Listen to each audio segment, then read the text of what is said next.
Tony Sparano's revitalized Miami Dolphins have won 7 of the last 8. Only 2 victories all year for Kansas City. They want to win to build promise for the future. And today's game is brought to you in high definition by Sony. High definition. It's in Sony's DNA. Battling each other in stifling conditions. Frozen Arrowhead Stadium. Kickoff coming up.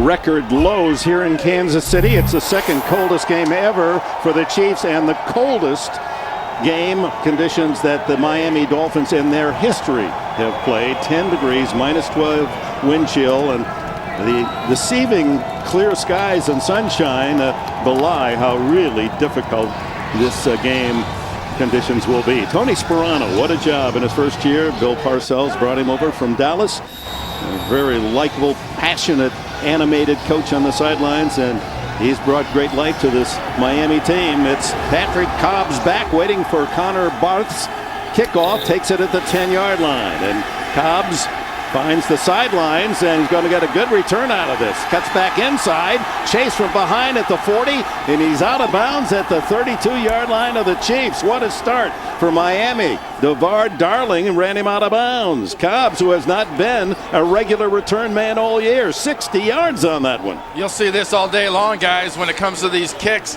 They get up in the wind, they hang up, and the timing is completely off. Some very nice blocking from the wedge, but the timing on the coverage and the kick itself is what enabled Cobb to get down there so quickly. And what I found out amazing is that nobody hit the turf. There was not one player that was knocked down on either side on that return. So a grape has not been busted as of yet. That ground is hard. So from the 31, Chad Pennington sets his line. Great field position to open it up. He fakes to the fullback and gives to Ted Ginn on the reverse. And Ginn, plenty of running room. 10, 5, touchdown. Oh my, 2 plays and a quick Miami announcement here in Kansas City. Man, well, nice play call by upstairs. I mean, this was a wonderful job. Watch from the high end zone here from behind. You'll see Teddy Ginn come from the right. The defense just overacts like crazy. And Satella gets out in front. McIntosh gets out in front. I mean, the whole group, that was perfect blocking, bad reaction by Kansas City, but man, that's perfect execution. Ginn's second touchdown running this year, the speedy wide receiver from Ohio State. Here's Dan Carpenter, the rookie from Montana, to try the extra point. And a 7-0 lead for Tony Sparano's Dolphins, and it took them only 18 seconds to grab that 7-point advantage. What a start for Miami. How cold is it, Coach?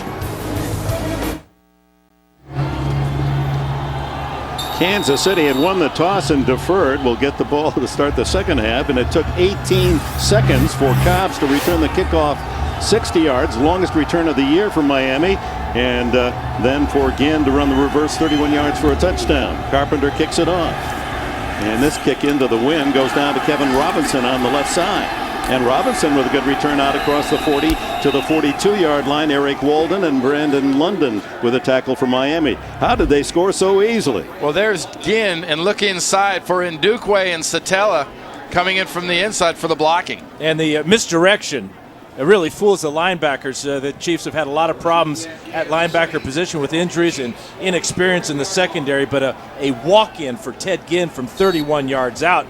And as you said, just an incredible quick start, perfect start for the Dolphins, trying to break the spirit of this 2-12 Chief team. They scored faster than the flip of the coin ceremony. That's a key term with Ginn, fast.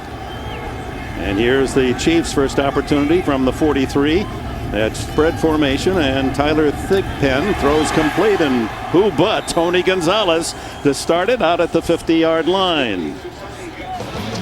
For Kansas City, with injuries to Croyle and Heward early, they're on IR. That gave Coastal Carolina's Tyler Thigpen his chance. He's the top rushing quarterback in the league with 325 yards. And that poses the double-edged threat to the Miami defense that has not given up a touchdown in the last 3 games, the Dolphins defense. 2nd and 3. Bart Darling in motion. Larry Johnson, the running back, to the right of Thigpen. Fumbles the snap, picks it up, and scrambles for a first down to the 45-yard line. That's what he's done since taking over at quarterback for Kansas City. Well, this is nothing but individual effort by Tyler Thigpen, guys. I mean, he drops the snap, misses the handoff. Is this like you used to run, Dan? Just duck your head and go? Yeah, and you know, it always worked the same way for me. I always picked up the first down. I mean, if you notice, he's got a glove on his left hand, but no glove on his right hand. Same thing with Chad Pennington. If I were these guys in this type of weather, I'd put a glove on both hands. 330 yards rushing on the season now for Thigpen. The first down at the Miami 45. The quick throw is incomplete. Through the hands of Mark Bradley. Here's the offensive line for the Chiefs. It features Brian Waters at left guard. Waters recognized as he's going to his 4th Pro Bowl and a great influence on the youngsters to his side. He'll be joined in Honolulu by the remarkable tight end Tony Gonzalez. 84 catches, 8 touchdowns for Gonzalez, 10 straight trips to the Pro Bowl. 2nd and 10. Kansas City's come out in this spread, Dick, and they're not going to huddle. Kind of all of the Colts. They want to make the substitution pattern difficult for Miami. Thigpen handling that cold rock. He throws high and wide again for Bradley. Here's the look at the Dolphins defense. A 3-4 base. Ex-Chief defensive end Vonnie Holliday has 55 career sacks in his 11th NFL season. Miami may have said goodbye to Zach Thomas and Jason Taylor, but they still have a defensive demon. Linebacker Joey Porter, 17.5 sacks this year. In contrast to Kansas City's youth, the Dolphins' 4 secondary starters are all 30 years of age. Former Giant Will Allen leads with 3 interceptions. Porter, along with the 17.5 sacks, with 4 forced fumbles. And this is where Miami brings the pressure in Porter. But Thigpen has time to throw, and it's intercepted by Goodman. Andre Goodman to the 40 to midfield. He's got blockers in front. Only Thigpen to stop him, and he's able to block him out of bounds inside the 20-yard line. Boy, did that pass sail. Well, he's trying to throw it to Tony Gonzalez, and Gonzalez is double covered. A real mental error by Tyler Thigpen. As you see, Goodman, 21, to the outside. He gets the ball to the inside. Was a safety, and now Thigpen with a good play here to fight off the blockers and get Goodman out of bounds. But why is he thrown into double coverage? He hasn't hit. That's 3 passes. He hasn't got a ball within basically a basketball lane, you know, about 10 feet from his receiver. It's sailing right, it's sailing left. Accuracy, like you talked in the setup to the game is really at a premium. Goodman's 3rd interception and a 55-yard return to the 18 of the Chiefs. Here's the screen, and that doesn't work. Is it a fumble? If it is, the Chiefs are trying to scoop it up and go, and they do have a fumble and recovery by Bernard Pollard. So just like that, the turnabout for the Chiefs as DeMario Williams forced the fumble. Now let's see whether or not this is going to go to the Chiefs. Personal foul. Number 93 in the defense, roughing the passer. Hit him below the knees. Half the distance to the goal. First down. That negates the turnover. Yep. Jeff Triplett announcing that the personal foul. And here it comes from Jason Babin. No, it's Tank Tyler that's down low. Defensive tackle getting in there low at the knees of the quarterback. And well, I'm not so sure about that call. Well. I mean, Tyler is just hustling, trying to make a tackle. This is not, he's losing his balance here. What's he supposed to do? Yeah, he's falling down. It's not an intentional blow down to the bottom or below the knees. You're not allowed to hit a quarterback down below the knees, though you'd have a hard time convincing Matt Schaub and some other quarterbacks that have been hit low and flags haven't been tossed earlier this season. So a 7-0 lead and a break for the Dolphins on the penalty as Kansas City had recovered the fumble. Ronnie Brown with Lou Polite in front of him. Brown's Out to the right side and then in motion, and there's the handoff to Brown, and he is dragged down by Demario Williams in the backfield for a loss. Chad Pennington continues to lay claim as the most accurate passer in NFL history, completing almost 2 out of 3 this year, only 6 interceptions in 14 games. The offensive line strengthened by #1 draft pick Jake Long of Michigan at left tackle. And another #1 pick, running back Ronnie Brown, once again healthy, is the star of the Wildcat formation. Brown going to the Pro Bowl. He's the leading rusher, 827 yards and 10 rushing touchdowns. Second and goal from the 16. A 7-yard loss on the Brown carry. And Pennington's first pass over the middle, incomplete. And that ball dying 5 yards shy of Anthony Fasano. Kansas City defense, very young Chiefs defense. No starter over 28. #1 pick defensive tackle Glenn Dorsey from LSU. Solid versus the run. The Kansas City linebacking core has been decimated by injury. Derek Johnson, the only regular left, has moved inside. And the dean of a young secondary at age 24 is safety Jared Page. He has 3 interceptions and 2 forced fumbles. And Page came on the safety blitz there and knocked Chad Pennington down hard. Pennington felt the blitz coming. That's why he dumped that ball over the middle, incomplete. Well, that's twice now that not only Page but also Jason Babin, the ex-Houston Texans, got in there around the edge of Jake Long and company, gotten a hit on Pennington. But Demario Williams made 2 plays, not only on that screen pass that turned into the fumble, but also immediately on that quick turnaround to Ronnie Brown. The play clock is frozen at 14 seconds. What a coincidence. So is most everything else in the stadium. So Jeff Triplett, the conditions for everyone, and these officials aren't that well protected by clothing. There's as much undergarment as they can put on, but Can you reset the play clock to 10 seconds? now they got it to 25, so maybe it isn't totally locked up. Well, you look at the garb that Triplett has on. They changed that, what was it, about 2 or 3 years ago? Now that is much more user-friendly, let's say, in cold weather. So long pants. You remember the old days of the socks and the knickers type look? And those muffs worn by the players and officials. In fact, Pennington says he has a wet towel in his muff so that his hands have some moisture. The ball cold and frozen and dry. Ronnie Brown and Ricky Williams in the backfield this time, and Pennington on third. Throws in the flat, incomplete. And anything going wide, Ricky Williams was the intended receiver. Just seems as if the wind is just blowing it to the sidelines.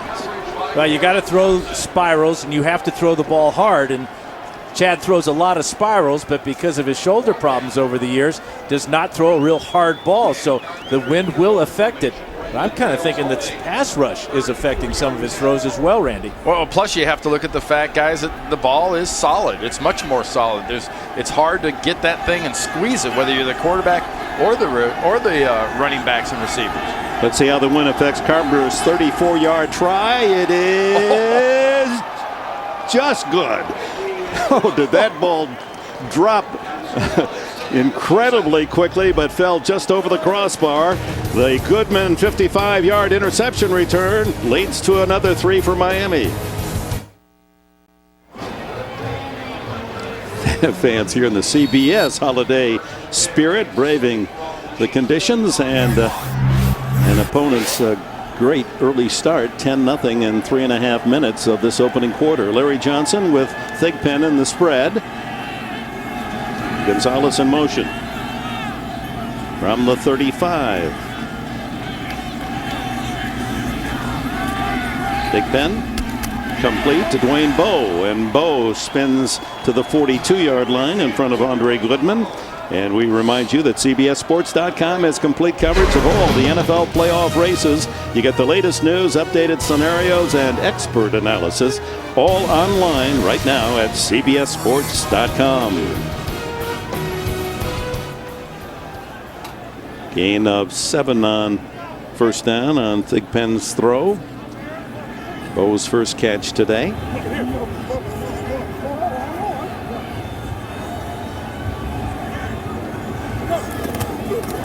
And Johnson with the first carry of the afternoon. He's got good yardage to the 40 and dragged down at the 35 by Jeremiah Bell. Well, Johnson, very patient, saw the open field to his left. The best part about this is you're going to see some pulling from the backside and just hook the Miami Dolphins defense. And when you pull and you hook and you've got a lead blocker like Tony Gonzalez in front of you, you're Larry Johnson, you get a quick crease. And Miami's been getting a little bit cute on that weak side, that open side where Joey Porter is. They've dropped him in coverage a couple of times. They've stacked him back, and they've really created sort of their own little soft spot. They start in the triple right, and Gonzalez ever in motion. And it's back to Johnson trying. No, he's faked, and then Thigpen throws toward the end zone. Touchdown! DeVar Darling. Oh my, great ball handling by Thigpen. And in that treacherous wind condition, he floats one to Bradley, who has his fourth touchdown of the season. No, Darling's first touchdown of the season. Yeah, and he threw it into double coverage as well, but the ball floated on him just enough. Great play fake, as you said, Dick, as there goes the fake to Johnson. Now out on the run, throwing on the run, the ball out of spiral, but on target between two Dolphins. And the spread offense, Sperano Dan has got him a a little bit off balance, almost like the Wildcat did everybody else in the league. Yeah, the Dolphins just seem to be a step slow on defense. Not on offense, but on defense.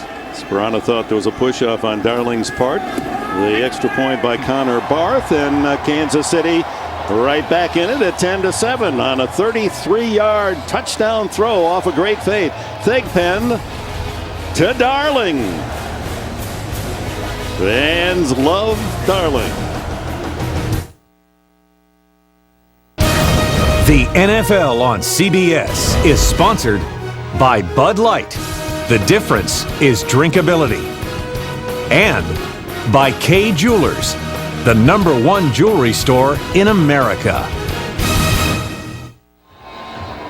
33 yards, Thigpen to Darling to make it 10-7, and that ends the string by the Miami defense of 12 consecutive scoreless quarters, 300 plays, and finally the defense surrenders 7 points. Patrick Cobbs waits for Connor Barth's kickoff inside the 10. Cobbs had that great opening return. He had only returned a couple of kicks all year long, and then he gives them the 60-yard start, the longest of the season. John McGraw makes the tackle on the return. Nice concept because the play action's going here, but here's Darling, and he just blazes up the field. Nothing real fancy about it. And how about bouncing back from the interception by Tyler Thigpen to throw this ball? Look, maybe a little bit of a shove there, but it's just adjusting to the ball. I don't know. And no call. Touchdown, Kansas City. I think they were both surprised how long the ball hung in the air. Well, the wind is throwing in that direction. Ricky Williams now at tailback, and the former Heisman Award winner trying the right side out to the 39-yard line. Williams productive this year, the #2 rusher, 575 yards, a good average of 4.2. Bernard Pollard up from the safety spot to make the tackle. Yeah, 2 good safeties, good tackling safeties in Pollard and Page. And you know, Page told us that he and Pollard will be going after the ball whenever they can against this Dolphin team. They know they're not used to handling the ball in these circumstances. They've only got 10 turnovers as a team. They're on their way to an NFL record, but this Chief defense thinks they can strip it out. Well, they were denied one earlier on the penalty. Ronnie Brown now at tailback. 2nd and 4. Pennington down the middle.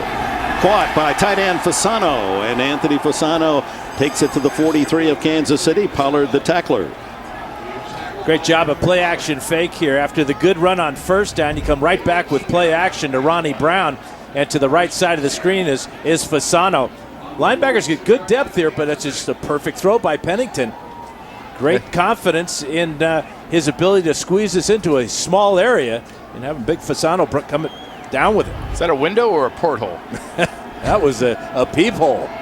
29th catch for Fasano, 19 yards on the play. Ricky Williams, as he met rudely. A good surge led by Demario Williams, the 5th-year backer from Nebraska. Yeah, really, this is a nice-looking play being set up by the Dolphins line. I mean, Jake Long gets out. He's looking good running in front of his running back, Williams, but the defense ignores the blockers, runs underneath him, and gets to the running back, Ricky Williams, before he has a chance to take advantage of any of the blocks being made. You were talking about Demario Williams earlier, about how he's been making plays. That's 3 plays now he's made all to his side. The Dolphins having no success running left except for the end around again. The key really is they're attacking at the linebacker position, the ball. 4-yard loss, 2nd and 14. Pennington a screen to the right, and he is not going to get anything out of this as Brown is surrounded by red jerseys. And this swarming Kansas City defense, however young and however mistake prone, they'll come and hit you. Brandon Flowers, the man that messed up that play. Number 1 guy there, though, Dan, is the same guy we just talked about. Demario Williams, 53, is first guy to contact Brown. Really took a long time for this screen to develop. Pennington faked the ball to the left, spun back around to the right, and Williams just dropping back into his zone could see all this happening, and as soon as Brown came out of the backfield, he was there when the ball arrived. 7-yard loss on the pass play after the 4-yard loss.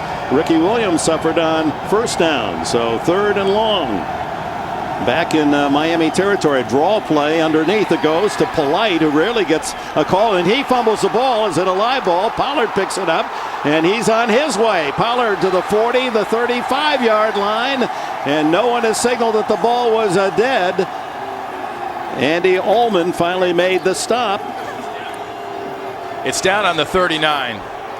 It's going to be down on the 39, guys. No official signal, and now they'll confer back at the Kansas City 39-40-yard line. The ball is loose before anything starts coming out. Before a knee contacts, they're calling it runners down by contact. From the other angle, you could see that ball moving around. It was moving in his grasp before his elbow or anything came out. Look at the ball. It's moving. It's out. He's trying to secure it, but it just keeps on squiggling and moving. But if it's down by contact, the whistle blows, non-reviewable. Right. The other thing about that is the Chiefs were trying to get a man off the field, so they may have only had 10 men on the field when the ball was snapped. Got to keep attacking the ball. It was a quick little belly play with Polite. Herm Edwards being urged by his team to toss the red flag. The fans all in favor of that as well. Have a look at it and look at it again. Threw the flag out and it blew right back in his face. Was it in my sock? Is it in my pocket? Kansas City has challenged the ruling on the field of down by contact. Because it was recovered.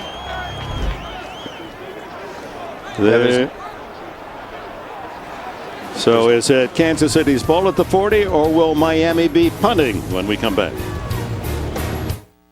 You're watching the NFL on CBS.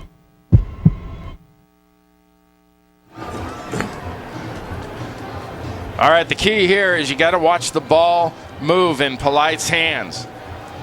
Jared Page gets in there. First contact is with the helmet and shoulder, but look at the hand come in there, move. Now the ball's moving. It's still moving. He's trying to secure it. It's still moving and pops out the backside. Now it was ruled down by contact, so there will be no return involved, but it's where the fumble was recovered. It should be the spot. The runner has possession of the ball and it's down by contact. Kansas City is charged a timeout. Yeah, you wonder what they see under that hood, because clearly the ball was not in control of Polite. It was clearly moving, and when he hit the ground, it came out loose. Well, he's saying that it's down by contact, so concentrate on the ball. Now you have to freeze it right. It's moving. Okay, now he gets it. Now they say it was secured again before it popped out the backside. Me, I don't buy it. So it's not the Chiefs' ball at the 40, to the dismay of this partisan crowd. And out to punt is Brandon Fields with Kevin Robinson back inside the 10. Each of these kicks will be an adventure in these 22 mile an hour gusty winds.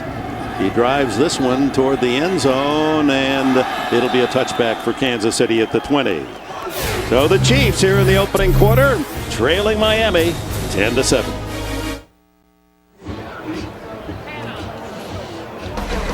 I thought the fantasy football season was over. Well, it's not. You can sign up for NFL.com's Playoff Challenge, where you could win a trip to Super Bowl 44. Only at NFL.com/fantasy. Well, our unofficial on-field thermometer showing 10 degrees above zero with these sharp winds coming out of the west. Chill factor under -10. And remember now, the ruling on the field was down by contact. The ruling by the replay booth is the same thing, that he had reestablished control before he actually hit the ground. We saw it squirt loose. They say he reestablished control. I don't think it ever stopped moving, personally. A triple left formation here in the spread. Larry Johnson with Thigpen in the backfield for the Chiefs. Under 7 left in the opening quarter. Throw underneath, and it's complete to Mark Bradley, and Bradley spins out to the 29-yard line, brings up 2nd and 1. We talk all the time about ball maintenance and ball control in these nasty conditions, but we've already seen, Dan, several instances of kind of grabby, hesitant-like tackling, and you can get a little bit of this in these bad conditions. You're less crazy about contact. Well, it's bone-crunching cold. And each tackle, you not only get the human hit, but then you hit the frozen turf.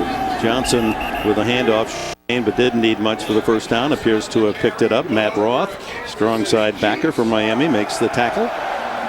In good weather, the Chiefs have been pretty good this year at creating fumbles and turnovers. They've forced 27 fumbles, almost 28, and recovered 15 of them. So they are, it's an interesting matchup with the way the Dolphins protect the ball on offense, and yet in this first quarter, the Chiefs have gotten it out a couple of times. 15 recovered fumbles, second only to Arizona's 16 atop the NFL standings. Thigpen on first down, goes up on top, and he's got Bradley open for a moment and then knocked away. Good defensive play by Andre Goodman, who had the interception earlier. Let's go to New York and an update. JB. Hey, Dick, a golden scoring opportunity for the Steelers. 3rd and goal from the 8. Big Ben sees daylight, bad shoulder and all, decides to take it himself, headed to pay dirt, but hit hard there by 2 Tennessee Titan defenders. Coughs it up, no score. Ben shaken up, a little painful there, but he is still in the action. Back to Dick Enberg. All right, James, so many important games here on the next to last weekend of the regular season, with so much playoff consideration still at stake, including these Miami Dolphins, who need 2 wins to secure the AFC East. The pass is to Gonzalez, and Gonzalez out to the 42-43, another first down. Ronaldo Hill, the tackler. There's a beautiful play set up with Thigpen and company. Brandon Albert, the rookie left tackle, does a very nice job of blocking on Joey Porter and stymies him. And Dan, did you see that ball actually move as he threw it? The wind affected? No, it didn't affect the catch, though. Look at the great hands of Gonzalez. Great route, too. Really sharp across the middle. Sure footing there for Gonzalez. And got inside of Jeremiah Bell there for the reception. Dare we say soft and supple hands on Gonzalez? It's just fantastic. Really a basketball player set of hands. Thigpen goes long again for Bradley, and he can't pull it in. Broken up once again by Goodman.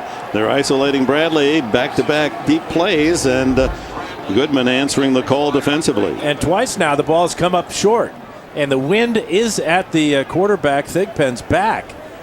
We should explain that, Dan, because the flags show the wind sharply left to right, and yet the wind on the field is exactly the opposite, right to left. Yeah, it comes in over the top of this beautiful stadium. That's the left to right wind you're talking about. When it hits the grandstand on the far side of the field, it turns around and heads in the other direction down where the ball is being thrown. I was standing on that NFL shield at the 30-yard line earlier, and that wind is dead at your back where Thigpen is. Throw underneath to Gonzalez.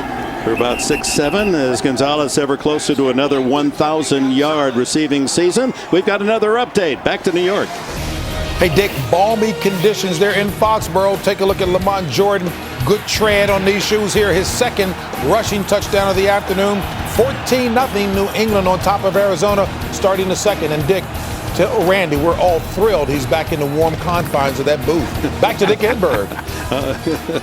Absolutely toasty now, JB. And Arizona seems thrilled to be out east again, don't they? Helping New England stay in this AFC East race. Thigpen on 2nd down, throws again to Gonzalez, and Gonzalez inside the Miami 45. That's 4 catches for him here in the opening quarter, and we've got under 4 minutes to go yet in this first period. A look at the AFC playoff picture. Tennessee and Pittsburgh have a playoff spot secure.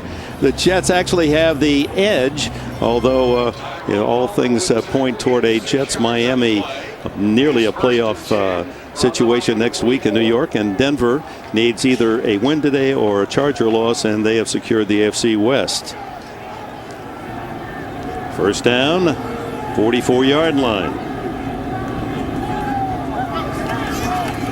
Give to Johnson. He delays, then heads outside to the left. Carries a tackler across the 40 to the 38.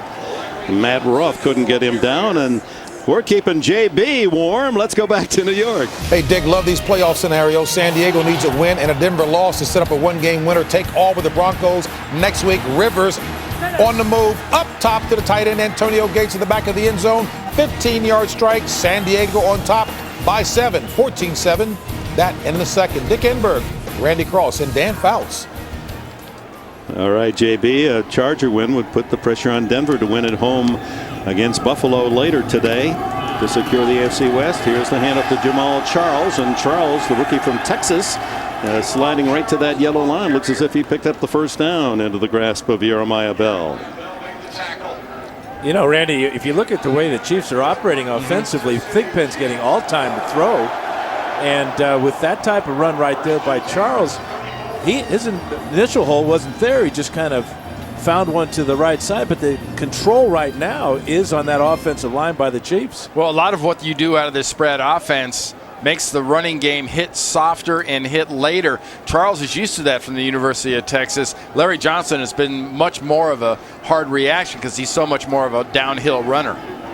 Charles stays in. He's carried for 333 yards this year. The throw to the sideline almost intercepted, as Matt Roth was in the passing lane intended for Tony Gonzalez. But you noticed we haven't talked much about Joey Porter. Everyone's mentioned him as a possible MVP candidate and whatnot because of all his sacks. But Roth drops. He's been playing strong side linebacker. He gets off there. He's basically a defensive end that's been converted.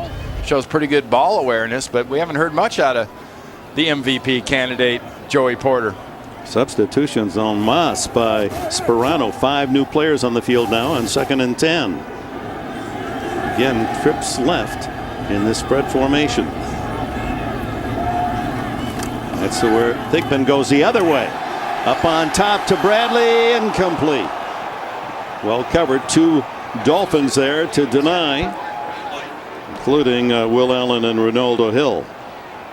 But you're seeing when the ball is lofted, it really is out of the quarterback's control after about 5 or 6 yards.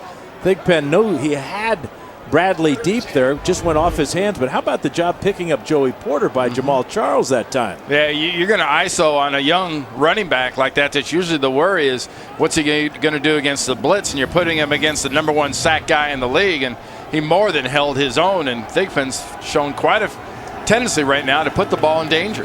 Here's the 20th play of the day for Kansas City. Only 5 runs, and here's Thigpen trying to scramble for a first down. Comes up 5 yards shy. Ronaldo Hill staying at home to make the tackle.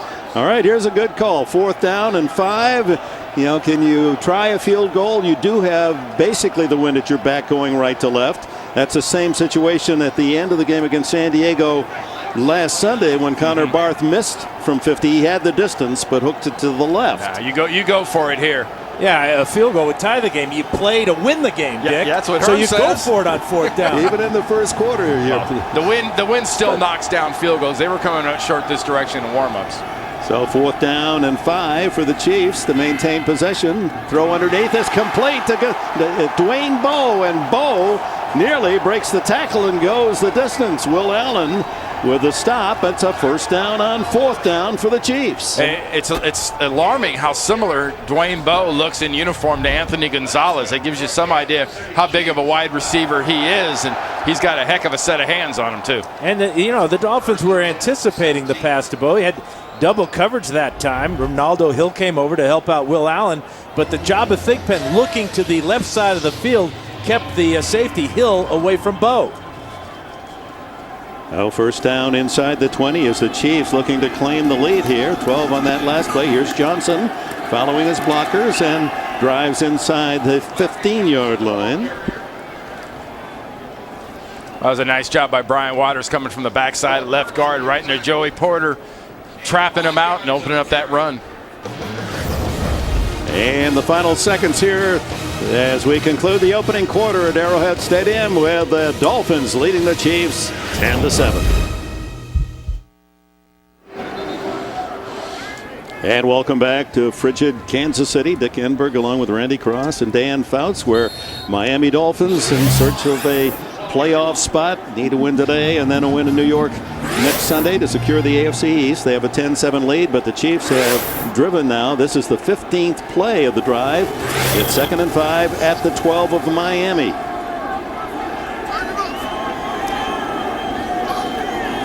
Big Pen lofts it through the end zone. It was Gonzalez trying to work his way free. Very tough chance. He drew double coverage again. Dan, when you look at tape and you see a young quarterback especially, you don't blame him for looking at Tony Gonzalez a lot. But if you're on the defensive side, how do you not at least double cover this guy? Well, especially in the red zone where Thigpen has gone to Gonzalez a lot. And why not? He always produces. So you saw that play. There were two men on Gonzalez from the get-go. That's why Thigpen had to throw it out of the back of the end zone. Bo to the right. Gonzalez, part of the trips to the left, in motion. And it's Johnson. Fumble the ball, though, and Thigpen picks it up. And Thigpen down to the 8-yard line, and that's going to be close on the scramble. Aiken Adele secured the tackle. And Thigpen twice now has fumbled the snap and made a positive gain out of the recovery. Yeah, they want to put this one in the playbook. Don't want to have to get to about the 7.5-yard line and comes up just short. They're marking this one as 4th down. They went for it 4th and 5 earlier on the drive and able to hit Bo for the first down. And here it's 4th and 1. Of course, one of the problems with the spread is when they get in this situation where they need a short run, they're not geared up, this offense, to get it. So they're going to stay with a pass. Thigpen underneath. Gonzalez drives to the end zone, and it is a touchdown. Oh, anytime you see Thigpen under the center and you're a defense, you better be thinking quarterback draw if you're Tony Sparano and the Miami Dolphins. What a nice job by Thigpen, though, of finding the guy everyone knows he's going to throw to. And was there ever a doubt that after the catch that Gonzalez was not going to get in the end zone? I don't think so. Not in his mind. Thought he had him. Hill comes up. You're not going to stop Tony Gonzalez when he knows the end zone is inches away. 9th touchdown reception for this future Hall of Famer as he continues to add to his all-time tight end statistics. Most receptions, most yards, most touchdowns by a tight end in history. Connor Barth. And it's a 14-10 Kansas City lead 1 minute into the second half. And Gonzalez, nose on the goal line, they couldn't deny. And Thigpen has taken the Chiefs into the early lead here in the second quarter. The most productive tight end in National Football League history, Tony Gonzalez, another touchdown, his 9th this year on his 89th catch. And Thigpen celebrating as Gonzalez now is just 19 yards away from a 1,000-yard season. It would be his 4th. No tight end has ever done that either. Here's the kickoff, comes down short to Patrick Cobbs at the 20. And Cobbs has had a couple of good returns, and here comes another to midfield. A flag is down as Cobbs run out of bounds at about the 43 by Ricardo Coakley. But a flag thrown back at the Miami 36-yard line. When was the last time you saw a returner standing on the 20-yard line waiting for a kickoff? You think the timing's not a little off on this? During return, holding, number 50, the return team. 10-yard penalty, 1st down. Eric Walden gets the flag, and that's part of that timing, Randy, is the wedge has no idea how close that the ball carrier, the returner, is. Here's the block by number 50. And he just reaches and grabs with both hands. That's a dance right there. Get your hands warm, though. You got to keep your hands warm some way. Yeah, but don't get them that far away from your body would be my hint. You always tell young blockers, you remember how you do your hands on a bench press? That's how you should hit a blocker when you're trying to hit them. Don't hit a blocker with your hands like you haven't seen him in 10 years and you're hugging him. He just wanted to give him a hug. Oh, he's that time of year. Costly it was. Miami had the ball well into Kansas City territory and said they start at their own 28. Pennington to throw. Is he going to go deep? No, underneath, and it's complete to Ronnie Brown. And Brown hit immediately by Demario Williams. Well, reminder, folks, tonight on CBS, they were the glamour girls of the air, but the friendly skies weren't so friendly. A new episode of Cold Case tonight on CBS, America's most watched network. Gain of 7 on first down on the pass to Brown. He stays in behind the fullback Polite. Here comes the blitz and the give to Brown. He's got running room out there. 40, 50, one man to stop him, and it's number 24 Brandon Flowers, the rookie corner, held his ground, or Brown had a touchdown. Yeah, it's a remarkable job by Brown of starting in and then bouncing the ball outside. There's nothing there. Page does a nice job of jamming the lead blocker onside, but Brown sees nothing where it's supposed to be and then goes ahead and goes outside. And Flowers does a great job of not only dealing with the blocker, but then making that contact. Brown, who's, as you watch the films of the Dolphin season, often he'll cut the ball back to the right side. Pennington has to hustle, does elude the rush, throws back over the middle, and it's complete to Devon Best, the rookie from Hawaii, who is now moved up the ranks of all-time undrafted free agent receivers in catches in that first year. He's number 2 all-time to Wayne Crabett of the Jets. Yeah, and our guy Demario Williams was in there giving some nice early pressure, but the right side of the Dolphins offense did a nice job of reacting with a little help from Pennington. He bought himself that extra time to get the ball to Best.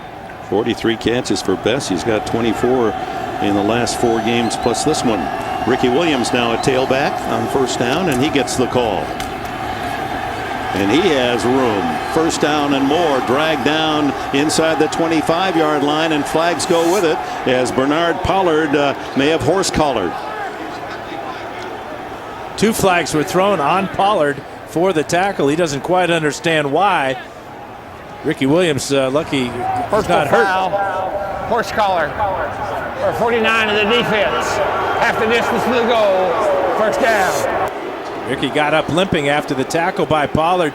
Let's see if Pollard had a good argument here. Nope, got that right hand is right on the shoulder pad there.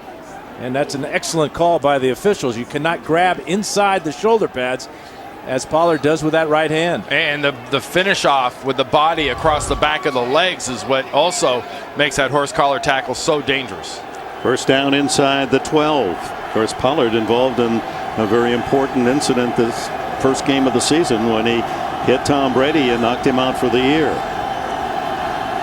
13-yard run and 12 yards on half the distance penalty. Pennington looking for the end zone. He's got his man. Touchdown to David Martin, the tight end. Well, last week it was 61 yards to David Martin and an acrobatic catch and run, and this is a perfect job right up the seam, Dan. And a perfect throw. You got a guy who's 6'4" in Martin, very athletic, former basketball player, just like Tony Gonzalez. He's going to be lined up over here on the right side of the screen. Watch this throw by Pennington. Over the linebackers, right to his tight end in the back of the end zone. Beautiful play. You can sure tell he used to play wide receiver with the way he tap danced and made that catch. Carpenter for the point after. You can see that ball even at short distance moving to the right, and it's 17-14. 11 yards on the touchdown throw. Pennington connecting with tight end David Martin, and the Dolphins back in front by 3. The NFL on CBS is sponsored by Garmin. Give a Garmin GPS this holiday season. Toyota, moving forward. And by Pizza Hut, introducing Pan-Normus, Pizza Hut's biggest pan pizza ever. It's the time of the year, and for all of our friends, happy Hanukkah, Merry Christmas, happy holidays. Big week coming up. You and yours. Oh, Miami strikes quickly. 2.5 minutes to take the lead at 17-14. And here's Carpenter's kickoff down to Jamal Charles at the 5. Charles dragged down at the 23-yard line. So with 11:27 to go in the opening half here in Kansas City, Dolphins by 3. Well, have you heard the word, password? It's back. Watch your favorite celebrities take on TV's most exciting game. Regis Philbin hosts $1 Million Password tonight on CBS, America's most watched network. And nothing spices up a game show like $1 million. Regis continues to be a big star in our industry. Can the sports legends be far behind, Dick? Yeah, let's hope. $1 million sports legends. Sports challenge. 23-yard line. Thigpen goes to work. A quick hitter to Charles. And Jamal Charles breaks into the clear at the 50. He has the speed. Can they catch him? 25, 20, 15, 10, 5. Oh, he's tripped up at the 2-yard line by Jeremiah Bell. Bell saves the touchdown. Charles with one of the longest runs of the season for the Kansas City Chiefs, 76 yards. And by far his longest run, the rookie out of Texas, showed that speed. But how about Bell chasing him down? Just a quick screen out to the outside. Look at the blocking down the field. You get McIntosh out in front at 320 pounds. But I got to wonder about the defense here today, Randy. Yeah. I mean, this is horrible playing conditions, and the defenses, both teams, have not shown up. Well, you talked about McIntosh. I think it was really Dwayne Bowe that got out of there and really had the contact for the longest amount of time on the block. But, can we see a tackle? Can we see a little pursuit? I know it's cold. I've been down there. It's cold. But come on, guys, both sides. I mean, I was expecting to see just a bone. You talk about bone-chilling cold. I was expecting to see bone-chilling defense, especially from Miami, but not much of anything. How about Thigpen? He's approaching 200 yards in this opening half against this tough Miami defense. A 75-yard credit on that screen pass, much of it to the running talent of the rookie Jamal Charles. First and goal, Kansas City. We expected in these conditions to have a low-scoring game. It's been just the opposite, as Kansas City threatens to take the lead, and they've got it on Larry Johnson's drive up the middle. A huge hole for Johnson as he now has his 5th touchdown of the season. Well, that was just flat out, I'm going to come right here. What are you going to do about it? That's just man-on-man challenge, and Miami could not answer the challenge. Offensive line does a great job. Leading back does a nice job. Larry Johnson just puts his shoulder down, follows Cox in that very nice block and that whole side of that left side of that Kansas City line. Herb Taylor, the offensive tackle from TCU, a key block in the hole. Boy, how quickly Kansas City answers Miami's touchdown. And the extra point added by Connor Barth, a 21-17 lead for the Chiefs. Charles goes 75 yards on the screen, and that sets up Larry Johnson's touchdown. The NFL on CBS is sponsored by Best Buy. You happier. And by TD Ameritrade, the independent spirit.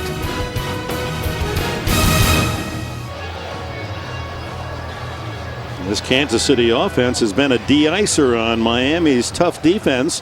Previous 3 games, no touchdowns allowed and only 24 points. Today, the Chiefs have scored 21 points in 20 minutes. And they're giving them a little bit of in the red zone, especially that last goal line play.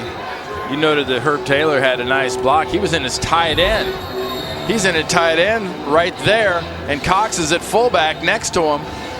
And they just seal that left side. I haven't seen that yet out of them. Cobb's up on the 18-yard line, anticipating a short kick. Comes down on the sideline to Brandon London, the wide receiver. His momentum takes him out of bounds at about the 34-yard line.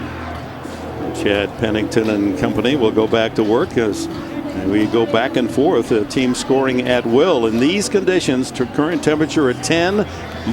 Wind chill at -12. And both quarterbacks have really been able to control their passing game. Of course, it's great to throw a 2-yard pass and have your running back take it 75 down to the inside the 5-yard line. But I've been impressed with the passing of Thigpen. Started off a little rough, but most of his incompletions were those long passes down the field. He's been real sharp, throwing the tight spiral over the middle. And Pennington, what can you say about him? But that touchdown that he threw was just absolutely perfect to Martin. The way both these defenses are tackling, though, why not flip it out, make it the short pass, the controlled one you can spin, make your guy make the defenders miss. Both Ronnie Brown and Ricky Williams are split behind Pennington. Underneath, complete to Williams, hit immediately. Coming up with a driving tackle was Derek Johnson, the former first-round pick out of the University of Texas. Here are the coldest games in history here at Arrowhead Stadium. This stadium first opened back in 1972. A 0-degree start in '83 against Denver. This one was 10 degrees, I believe, at kickoff officially. But it's the coldest ever game played by any Miami team in their history. Pennington on 2nd and 5.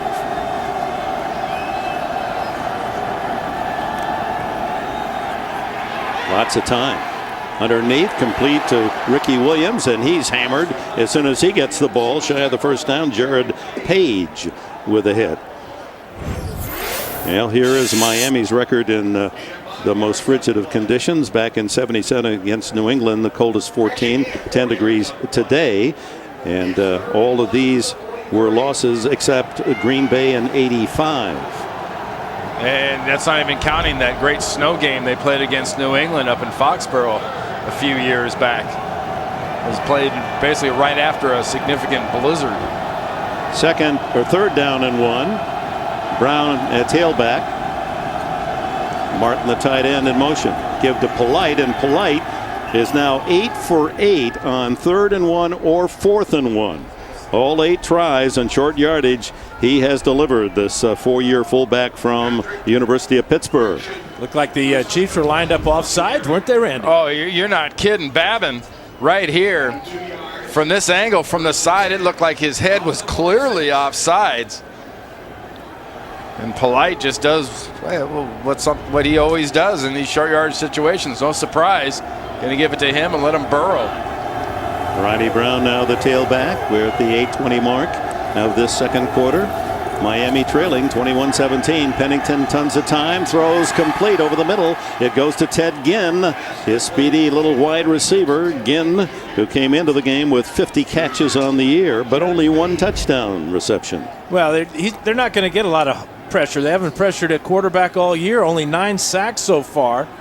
And this is the 15th game of the season. And 3 of those 9 sacks came last week against San Diego. So Pennington will have time to throw today. Yeah, Miami's had 9 sacks in their last 2 games and only 9 all year for Kansas City. Wide open is Devon Bess, and he sprints up the left side, close to another first down. That's what you were talking about, Randy. Getting the ball in the hands of your speedy receivers or running backs out in space, as they like to say, with a blocker out in front, as Ginn was that time for Bess.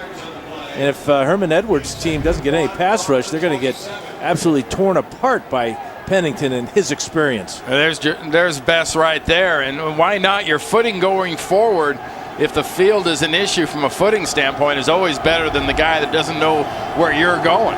You see up on top, Pennington 9 for 11 and a touchdown for the most accurate passer in NFL history currently, 65.7%. Little pressure this time, then he escapes and hits Ginn again along the near sidelines inside the 15. First down, Miami. Dan, you got to love the pocket presence by Pennington and the wonderful job that Ronnie Brown does. Watch the running back come from this direction on the blitz pickup, and it seems like the blitz goes right by Pennington. Well, Derek Johnson misses him, but that's that awareness of feeling the pressure and keeping your focus and concentration down the field. That's the experience that Pennington brings. Again with 13 yards and a first down on that catch. And a first down at the 14 of the Chiefs.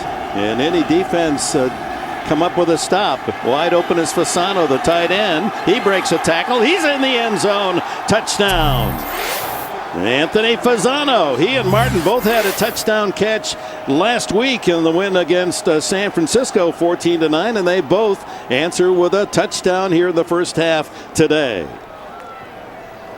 And Pennington has always loved going to his tight ends. His second touchdown throw, so Pennington on the year has 16 touchdowns. Only 6 times has he been intercepted. And 8 of those touchdown passes have been to those tight ends, as you mentioned, Dick.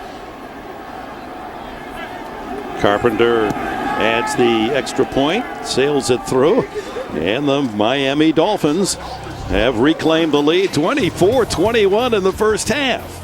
They're right there. That's Fasano. And Best gets out in front of him. Fasano wide open.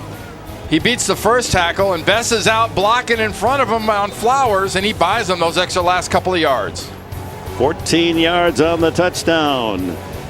Playoff hungry Miami back in front by 3.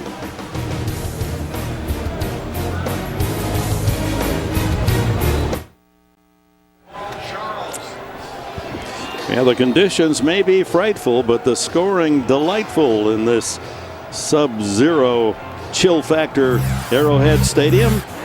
And the Miami Dolphins, who started with a lead, now are back in front 24-21. Here's the kickoff.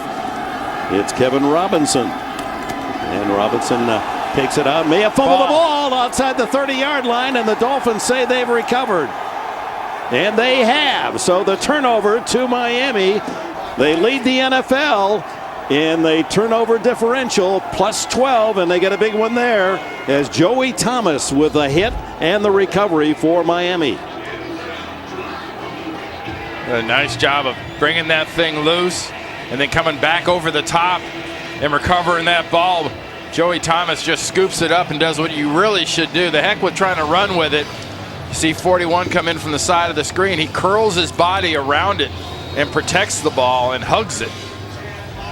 I think Charlie Anderson, with that great speed, got down there and punched that ball out with his right hand. And there were any number of Dolphins that could have recovered. And so Miami with a +2 differential today in turnovers, so plus 14 on the year for the league leaders. Let's see how they can take advantage. Quick tosses to Ricky Williams, and Williams pounds it down to the 25-yard line. Yeah, on that kickoff, William Kershaw, the newest Miami Dolphin, does a very nice job. Number 58 right here. That's him. His left arm's wrapped around the backside. Right arm has got all ball. Kershaw, familiar name for these Kansas City fans. He was a free agent picked 2 years ago by the Chiefs and just activated by Miami today. His first day in a Dolphins uniform, and he produces a forced fumble and a chance for Miami to build on their 3-point lead. Pennington has 2 touchdown throws, and this one was there before Ricky Williams looked for it. Pennington got rid of that early, but Tamba Ali was about to smack him. That's why he did. Wow. Touchdown field goal, a rare punt, and a couple more scores for Miami as they produce points in 4 or 5 possessions. You talk about that pocket awareness. This is part of it, too, knowing when trouble's coming. That ball will draw a crowd, and Ali that time put Pennington on his wallet.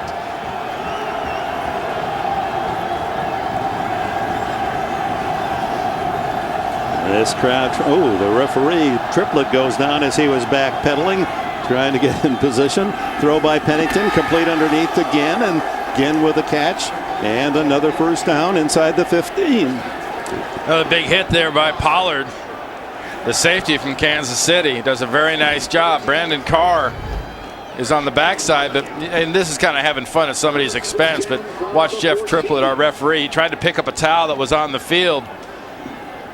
He had a little problem last week where he got caught in the action. He took that nose plant that looked terrible. He's all bloodied up. Look at him smiling to himself. He's thinking, this is on TV, isn't it? I don't know. He doesn't look cold at all, does he? That's more of a grimace, I think. Wow. Ginn went off holding a shoulder. We'll see if that injury is serious or not. Time has been called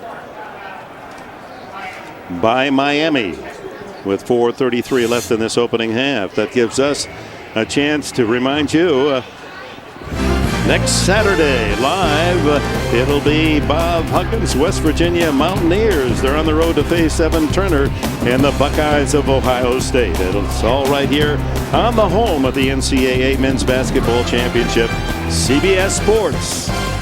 Mountaineers and Buckeyes next Saturday. A pretty good basketball buffet yesterday. Yeah, the double header. And some good stuff, including Connecticut overtime against Gonzaga. Big win for the Huskies. You talked about Teddy Ginn going off the field, Dick. That big hit that Pollard put on him. He was in the wraps and in the arms of Brandon Carr when he took that hit and came off. That left arm was dangling a little bit. So Brandon London, the first-year receiver from Massachusetts, replaces him. He's out to the right. On first down at the 14, good play action. Pennington throws underneath, and it's caught by Ricky Williams, and Williams tumbles out of bounds near the 5-yard line. Great job of reading the defense that time. David Martin was the primary receiver. He was covered, and Ricky Williams got the outlet catch. And the reason that was all set up, Jake Long right there, the rookie out of Michigan, the #1 pick in the draft. That little left kick out. He's really getting good at that, and Chad Pennington or anybody that plays quarterback for the next decade and a half or so is going to love to have big 77 on his backside. Trying to take advantage of the fumble on the kickoff return. It's first and goal at the 6. We'll check that at inside. It's Williams, and he's brought down in the backfield on 2nd and 2. It might have been at the 4.5 or so, 5-yard line before, but those couple of yards is now back up outside of the 7.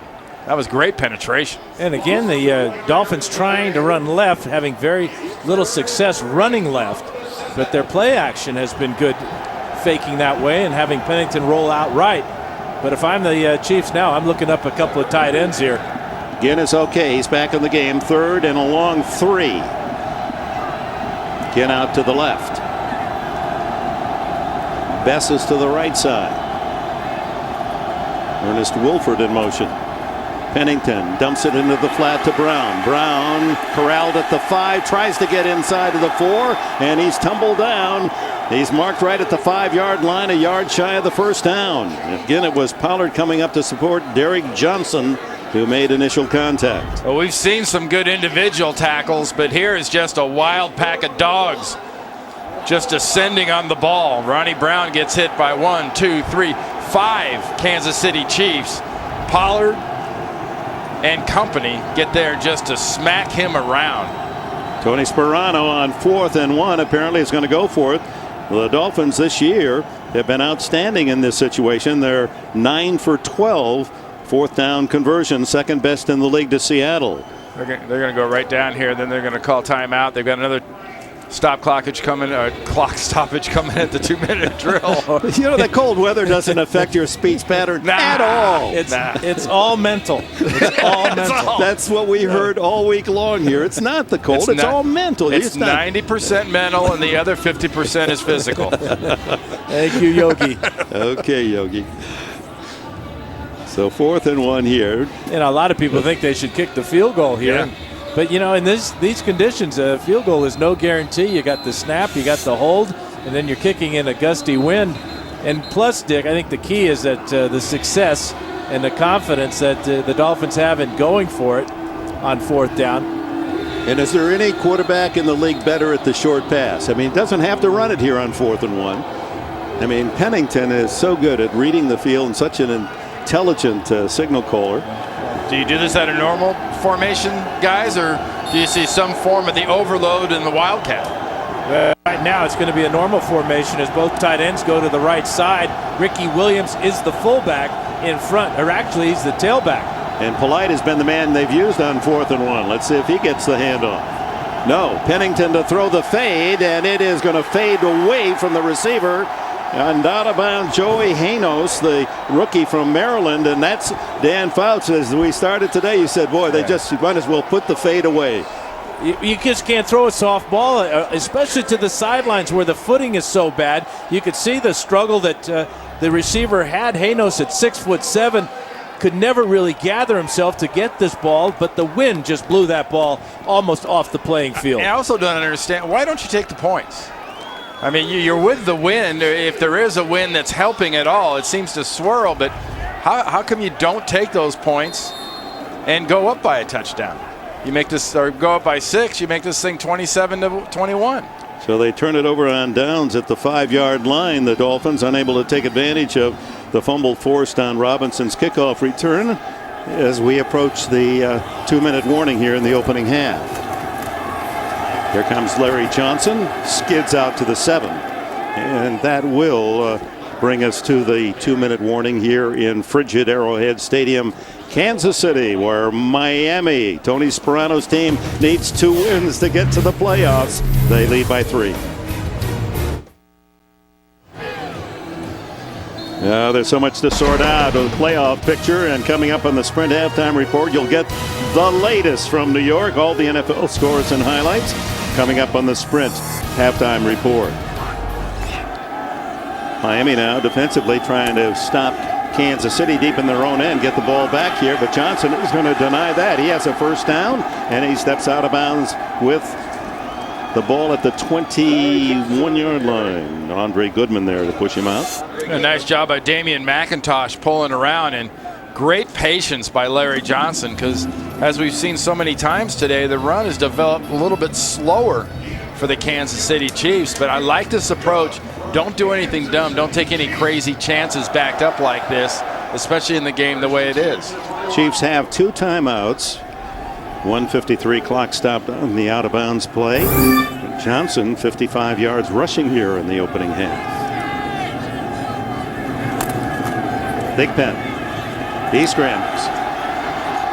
He's got good speed, doesn't he, for this 6'1", 224-pounder from Coastal Carolina. You'll know the story here in Kansas City, but around the country. Young guy out of Winnsboro, a nice name for a hometown, Winnsboro, South Carolina. He goes to Coastal Carolina, didn't have a program.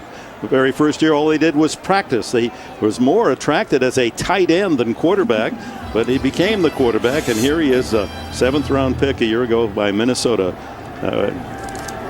Possible budding star we're watching here. He plays bigger than he measures, that's for sure. Throws this one long down the sidelines and intercepted by the Dolphins. Goodman. Nope, fell out when he hit the hard turf. Dwayne Bowe, the intended receiver. Goodman almost with his second pick here in the opening half. So close. How many passes now, Dan, has it been that he's put the ball up for grabs like this? Well, and they've always come up short, especially throwing to the left side. This is 3 or 4 times now where he's had his receiver behind the defensive back, but this ball's going to come up short as well. And comes out. Never really stops moving. Scores right through Goodman's hands. 1:39 left in the half. The 3rd down and 2. Gonzalez often the target in this situation. No, instead they stay on the ground, and it's Johnson driving forward for a first down. Jeremiah Bell comes up from his safety spot to make the initial hit. And don't forget, too, to start the second half, the Chiefs are going to have the ball. So part of your thinking has to be, until you get some real good plus territory possession, if you're Herm Edwards and the Kansas City Chiefs, just keep running the ball, be a little more conservative. Kansas City, when trailing at halftime, have lost 11 in a row. There's an offside, and a free play for Thigpen, who throws it long this time for Darling. Makes the catch, and I believe he was in bounds. Yes, he was. They're going to mark it complete at the 36. A real veteran play by Thigpen. He saw Porter way off sides. He knew he had a free play, so that's when you want to throw the ball. 55 in the defense.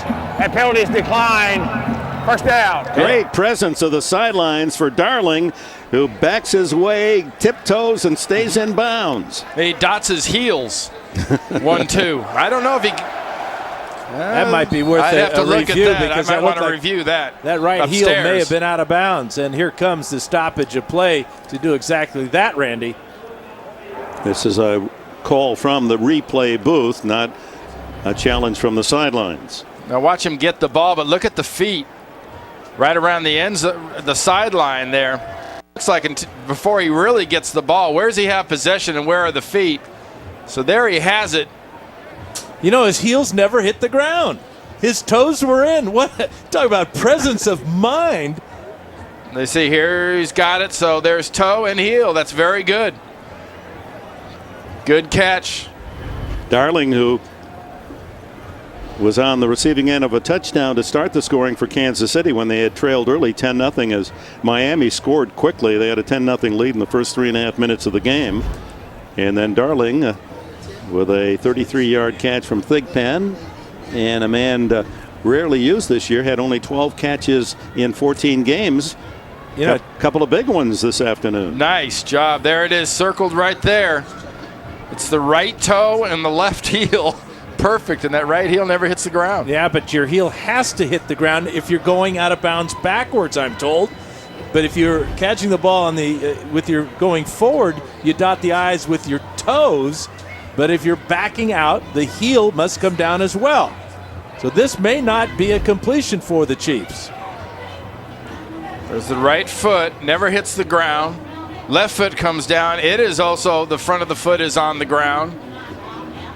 How about if he was turning his head? Does that count as not going backwards? How about how cold his feet are? Would that factor in?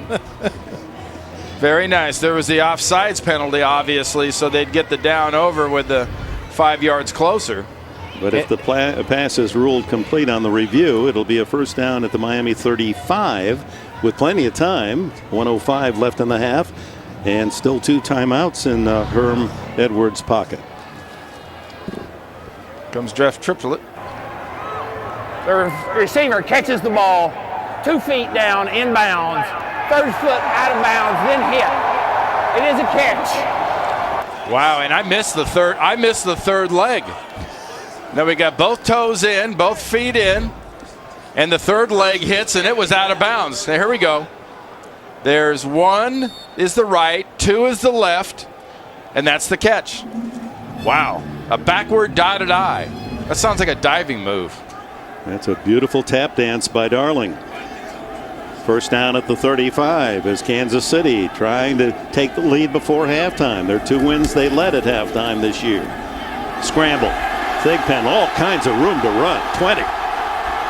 Look at him gallop inside the 10. They love Tyler Thigpen in Kansas City. And they were not anywhere close to field goal range before that ball was snapped. They certainly are now, thanks to that beautiful run. Well, you almost want to run the Roadrunner music with this, with a slight little beep beep. As soon as he looked down the field, saw the man coverage, literally 25 yards of nothing but frozen ground between he and the nearest defender. He just pulled it down and hauled. It seems like all his big runs are always to the left, too. That's unusual for a right-handed thrower. 49 yards rushing, 27 on that carry. But he's always in the shotgun, so he's always facing the whole field. Oh, that was a quarterback draw. It still is, and it's a touchdown. Oh, my. Right now, go back to the decision not to kick the field goal. The decision to throw a fade route to a tight end has only caught 1 pass all year, and the Dolphins are burned by Tyler Thigpen and the Chiefs. Quarterback draw to Thigpen, who set up the touchdown with his own 27-yard scramble. That was a called play. Thigpen, his 3rd touchdown run of the season. How about that 95-yard drive in 8 plays, consuming only 1 minute and 26 seconds. The 32-yard pass to Darling, Thigpen a 27-yard scramble, and then the 8-yard quarterback draw for the touchdown. Extra point by Barth is successful, and then this back and forth, hard to believe, scoring fest in frigid temperatures. The Kansas City Chiefs, the underdogs at home, have the lead against Miami. It's now 28-24. A nice job by Brandon Albert, another rookie starting at left tackle. Just does a beautiful job, and Thigpen's picking his spots. Again, he's going left. He must love that momentum going to that side. He's getting some good blocking, too. Well, the first run was an ad-lib type of run. That was a quarterback draw all the way, the key block by Albert, as you said, Randy. But this kid doesn't run like a quarterback. He runs like that tight end that he was recruited to Coastal Carolina as. Esperano must be wondering, what has happened to my defense? They're averaging on the season, giving up only 317 yards a game. And in this first half, Thigpen and the Kansas City offense has racked up 329 yards of offense. Well, it's worth mentioning again, this is the 4th touchdown by the Kansas City Chiefs. this defense hadn't given up a touchdown in 3 weeks. You look back and suddenly you start seeing a defense compared to the 73 Dolphins and whatnot. You start maybe thinking they might be pretty good. I wonder how much the San Francisco game took out of this Miami defense. San Francisco ran 81 plays on offense, didn't get in the end zone, kicked 3 field goals. But if you look at this Miami defense today, they just look a step slow, not real anxious to make any contact. And right now, they're in danger of blowing a golden opportunity. Well, Cobbs has given them good field position. They're going to squib this one down to him at the 24. Cobbs from North Texas, where's the all-time rushing leader, swarmed at the 35-yard line. So for Miami, 43 seconds, and they have 1 timeout, trailing by 4. Coming up the sprint. Halftime report, JB and company. They'll have the latest for you, the other scores in the early games, the highlights, and the playoff consideration. That's coming up on the Sprint halftime report. I think it's worth mentioning as you see what the Chiefs have done offensively today, guys, but this is still a team that's played just some wonderful football for 3.5 quarters of a lot of games here lately, but they haven't figured out how to finish. Even later than that against San Diego last week. Let's see what Pennington and company can muster here in the final seconds of this opening half. Lots of time. Throws down the middle, and it was almost deflected into a pick for Kansas City. Devon Bess, the intended receiver. How about leading by 10 points with about 1.5 minutes to go, like Kansas City was last week until San Diego got a hold of them. Yeah, the onside kick by Cyphers. Bo has it knocked free and covered by the Chargers, and San Diego would go on. Jackson with a touchdown, a missed 50-yard field goal with the final play by Barth, and San Diego stole a 22-21 victory, scoring 14 points in the final 1.5 minutes. Second down. 37 seconds left in the half. Pennington down the middle again, and it's deflected again, and again falls to the frozen turf. It was dropped by Jared Page on one of the caroms. Had one right in his hands. Rocky Boyman, the linebacker, gets up off the ground and gets the ball flipping around. But 44, Jared Page gets a chance to maybe grab that thing. Brandon London just incidentally or accidentally runs into Page and knocked it away and denied the pick. And a great job by Derek Johnson cleaning up the receiver as the ball was bouncing around in the air. Hey, what color is the paint in the visiting locker room in Kansas City that will be peeling off the walls when Tony Sparano gets his team in there in a little while? 3rd and 10 for Pennington. Steps up, gets it to Brown, and Brown drives right to the yellow line, right to the sticks, and I believe he has the first down. We'll see where they mark it.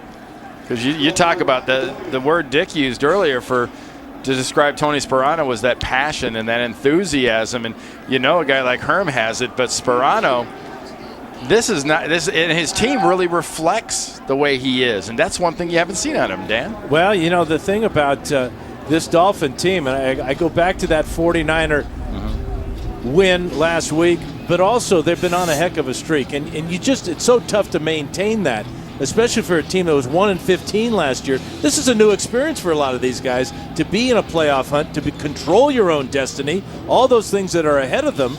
And right now they've forgotten about the guys wearing red, that this is an NFL team, very disappointed in their 2-12 year. But they've been in 7 games, 7 points or less, losing those 7. By the way, Miami used its final timeout. So 22 seconds left for Pennington to try to get in position for Carpenter to try a long field goal. He will have the wind advantage going right to left. He had it too when they had the ball down there around the 7-yard line. That's when they should have kicked the last field goal.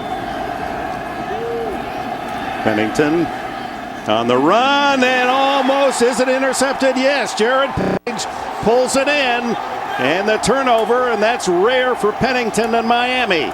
But Page read it all away and ran to the spot and stole it from Ted Ginn. Well, the ball's just going to float on Pennington. This is 3 real questionable throws that he has made in a row. 2 of them could have been picked off.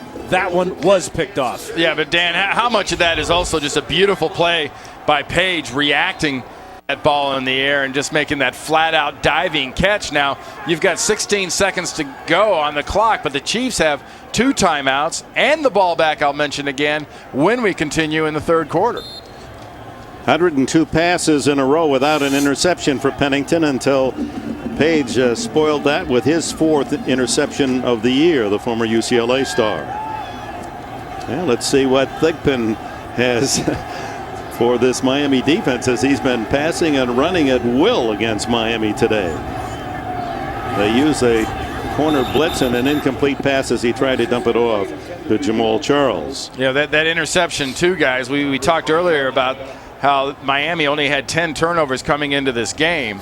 That's the first turnover that really has been recorded. They've already knocked the ball loose a couple times, but taking advantage of that pick is now the 11th turnover of the season for the Dolphins, and the NFL record sits at 14. You saw that Barth field goal line at the 24-yard line. That's probably generous considering he'd be kicking left to right into this wind, swirling and against the kicker. Screen it. Charles picks up his blockers, gets out of that problem, and all the way to the 45-yard line of Miami, and the timeout called with 1 second left in the half. You almost want to describe it, Dick. You did beautifully about avoids or takes advantage of the blockers, and he was avoiding the grabbers, because that's what the defenders were doing. They're just sort of grabbing at him, Dan. Well, and they're not taking out the interference either. There's the block out in front there, and then just a lot of arm tackling, a lot of missed arm tackling. That'd be interesting to see how far Tyler Thigpen can throw. Can he reach the end zone? That's really their only shot, their only hope right now. Thigpen, what a half for him. This young 24-year-old, 12 for 22, 226 yards, 2 touchdown passes, and a touchdown run. Hey, why not go to that 3 wide receiver set, which is on the near side, throw something to a Gonzalez or somebody who's lined up at the tight end on the left side, dragging back across the formation, let him run with the ball and see if he can break some tackles. Thigpen rolling to buy himself some time, and now on the run throws a wobbler. No chance. No chance. Yeah, that one got out of his hand. Boy, he was lucky that one wasn't picked off. That was an ugly duck. That's the end of the first half. Kansas City 28, Miami 24. We'll be back with the Sprint halftime report after this message and a word from your local station. CBS Sports presents the Sprint halftime report. Get the new NFL Mobile Live, only from Sprint, only on the Now Network. And welcome back to New York and the Sprint halftime report. I'm James Brown, along with my guys Dan, Bill, Shannon, and Boomer. Let's get you caught up on the action halftime. Boy, you know what? The Dolphins hadn't allowed a touchdown in 3 weeks, Dan. Hey, look, and Tyler Thigpen, he finds Tony Gonzalez here. Look at that effort by the second greatest tight end of all time gets in there. That's true, Dan. I got to prove I'm the best. There you go. Then Chad Pennington comes back. He finds David Martin in the back of the end zone. That puts the Dolphins up by 3. Then after a 75-yard pass play, Larry Johnson goes in, putting the Chiefs up. Then here comes the Dolphins. Chad Pennington to Anthony Fasano, little swing pass. Get out there. Breaks a tackle, cuts back inside, putting the Dolphins up. Then here comes the Chiefs. Tyler Thigpen, he goes in, 8-yard touchdown, quarterback draw, 28-24. Wow, a lot of points, a lot of action in this game. No question. And cold, too, huh? Very cold. Steelers, Titans, Bill. Oh, the battle for home field. Pittsburgh will take this first drive, and they'll go down, but Ben Roethlisberger looks like he's going to get into the end zone, take off, get hit by Jason Jones, recovered by William Hayes. So there's a turnover, and they get stopped short of the goal line.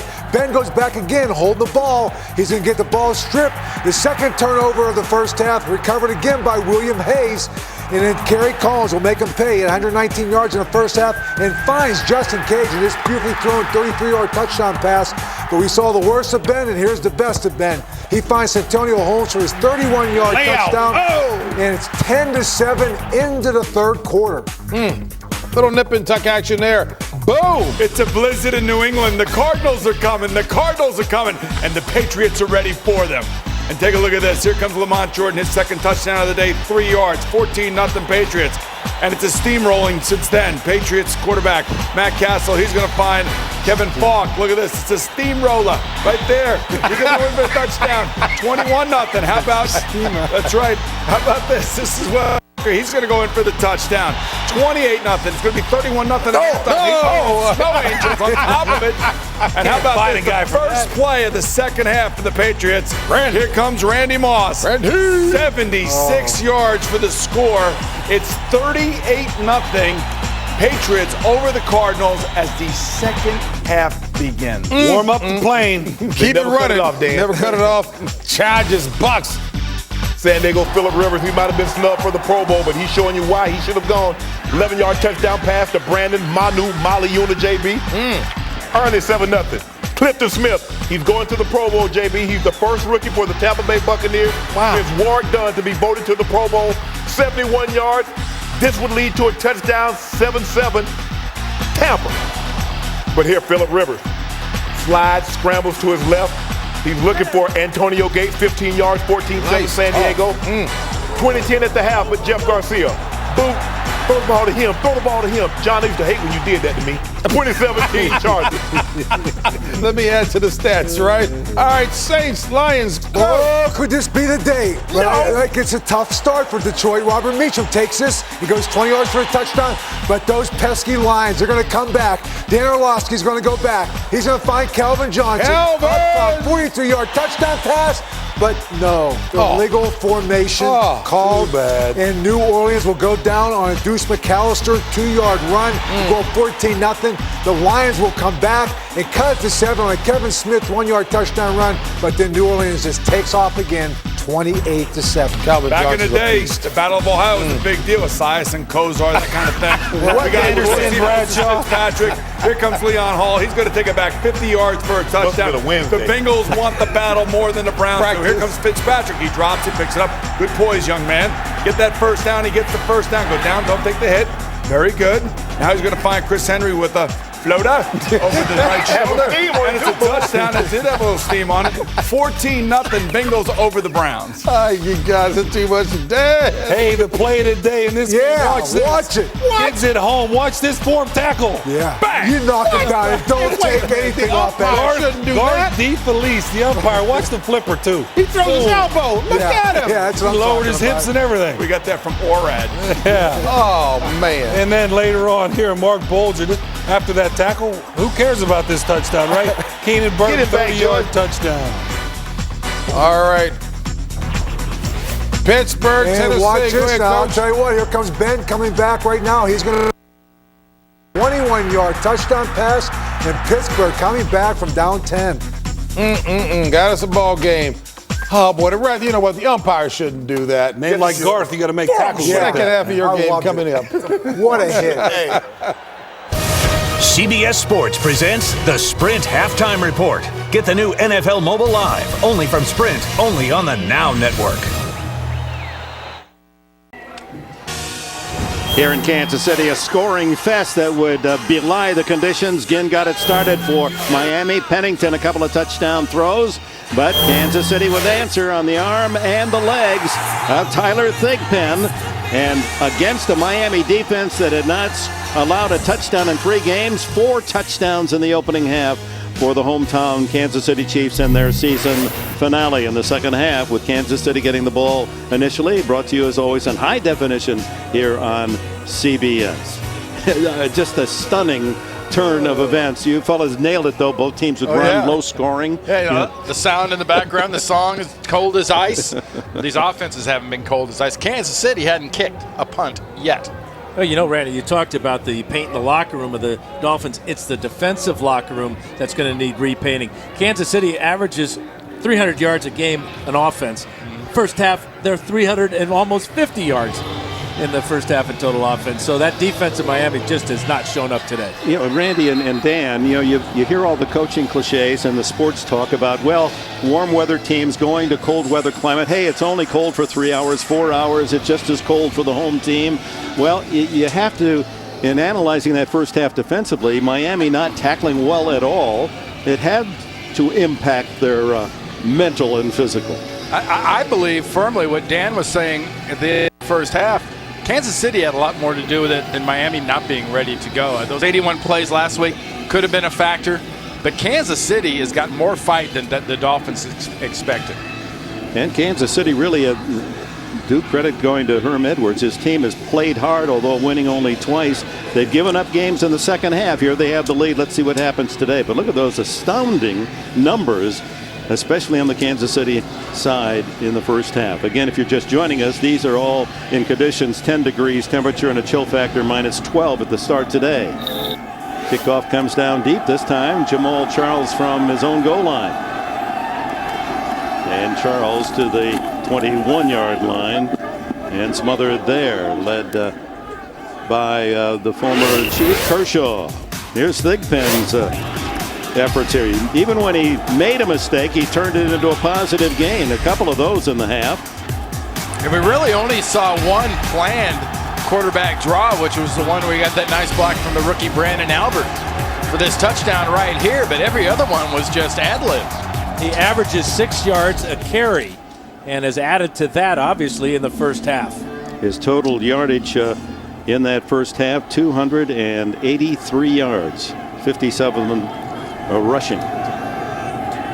Larry Johnson with him as they continue in the spread. They had to go to this whole new offensive set in the middle of the year, Herm Edwards and his coaching staff, because of the injuries to quarterbacks. Here's the completed pass. Bradley. And Bradley, who was acquired, as so many of these Chiefs have been this year, as a free agent.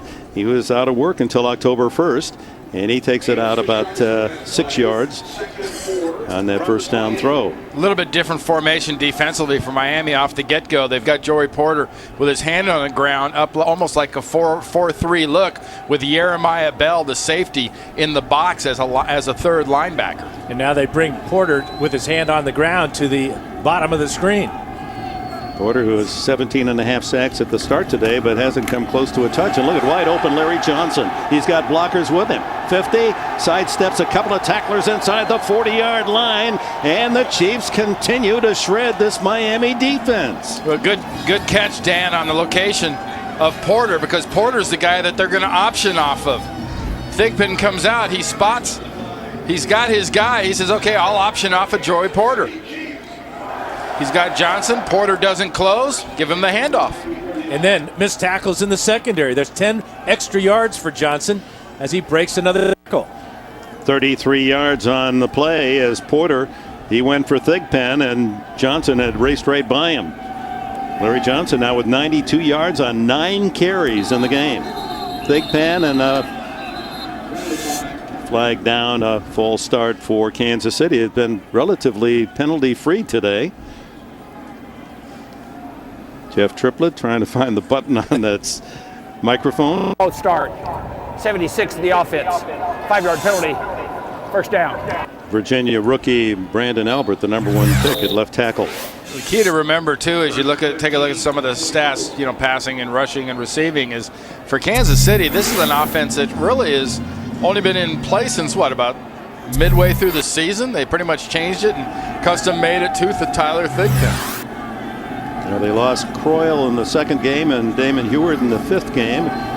Here's a throw underneath. Bo breaks a tackle.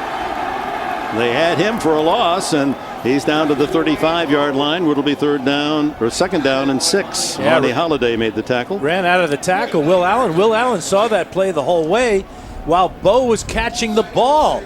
Allen has got his hands wrapped around his back and still can't make the tackle. Yeah, Randy, I wonder about the effect that Channing Crowder not playing today, his middle linebacker spot, has affected this Miami defense. Their leading tackler couldn't play with a bad knee.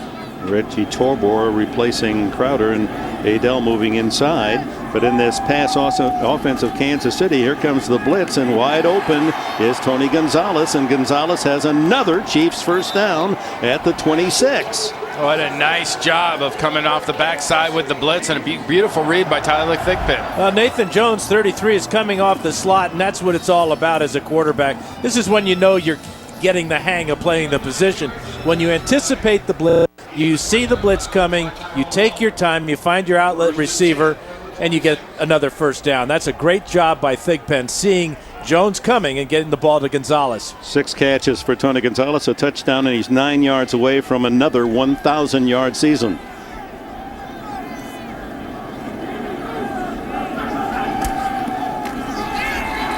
It's Johnson. And he sprints to the sidelines, and a first down at the 12. Tyrone Culver, Fresno State safety, in to make the tackle. Well, let's keep track again of what they're doing. They're going at Joey Porter, normally on the open side. Watch the matchup with he and Brandon Albert, the rookie left tackle. Albert blocks down, coming around from the backside, doing a really nice job is Wade Smith. He hooks him, and that gives Johnson the corner. And they pull Gonzalez again. He gets out on Ronaldo Hill, and Johnson's got another big game. But it appears the Dolphins have like 8 or 9 guys on defense. Larry Johnson, who did not play for 4 weeks, suspended by Herm Edwards for off-the-field conditions, has 105 yards today.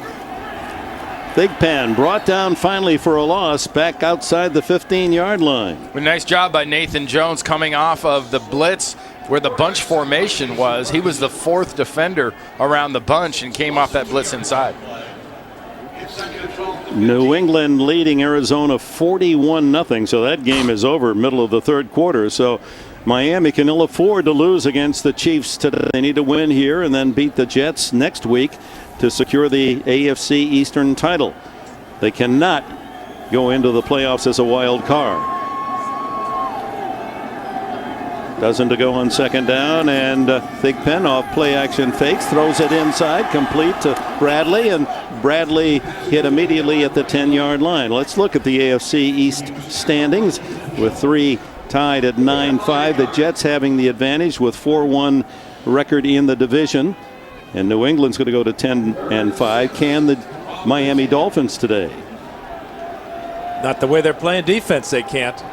Yeah, you don't want any part of New England the way they've played the last 3 or 4 weeks. If you're either the Jets, the way they've played a little bit on and off for the last few weeks, or the Dolphins today. 3rd and 7. Gonzalez in motion. And then they gave it to Johnson. Slipped as he made his cut. Matt Roth there to secure the stop. So here comes the field goal unit for Kansas City. There are the remaining games next week. Jets against Miami at the Meadowlands. The Dolphins, of course, hoping that they will go there with a chance to win the AFC East with a victory today. And the Patriots are at Buffalo in their final game. But Dan, Chan Gailey, the offensive coordinator for Kansas City, has done a masterful job of always getting numbers by formation, by motion, by blocking. They always seem to have the advantage.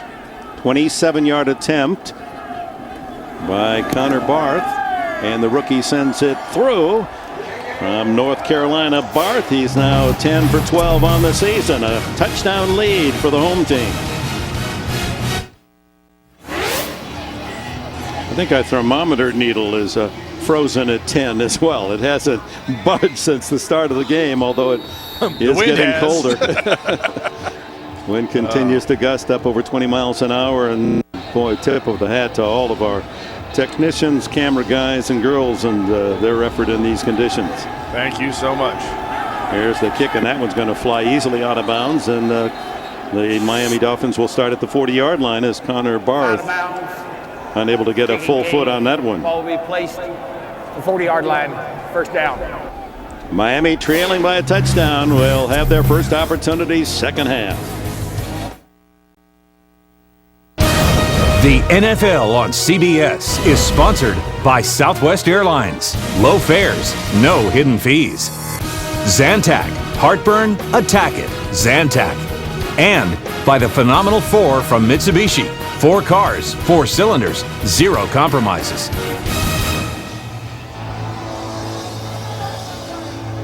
Kansas City, young and old, they bring a collegiate spirit and a certain bravado to fight through these temperatures and cheer on their team in a 2-win season. Now it's Miami starting at the 40 after the kickoff out of bounds. And here's the Wildcat for the first time today. Brown fakes it to Williams, keeps it, and he doesn't get an inch. The Chiefs were well ready for that, and the Wildcat, after it surprised New England, third game of the season, and became the talk of the NFL slowly, but, well, not really slowly at all. Defensive coordinators have figured out a way to defense it, and it has not been nearly as effective. Well, they come out with that overload, too, where they take Long, the left tackle, put him on the right side.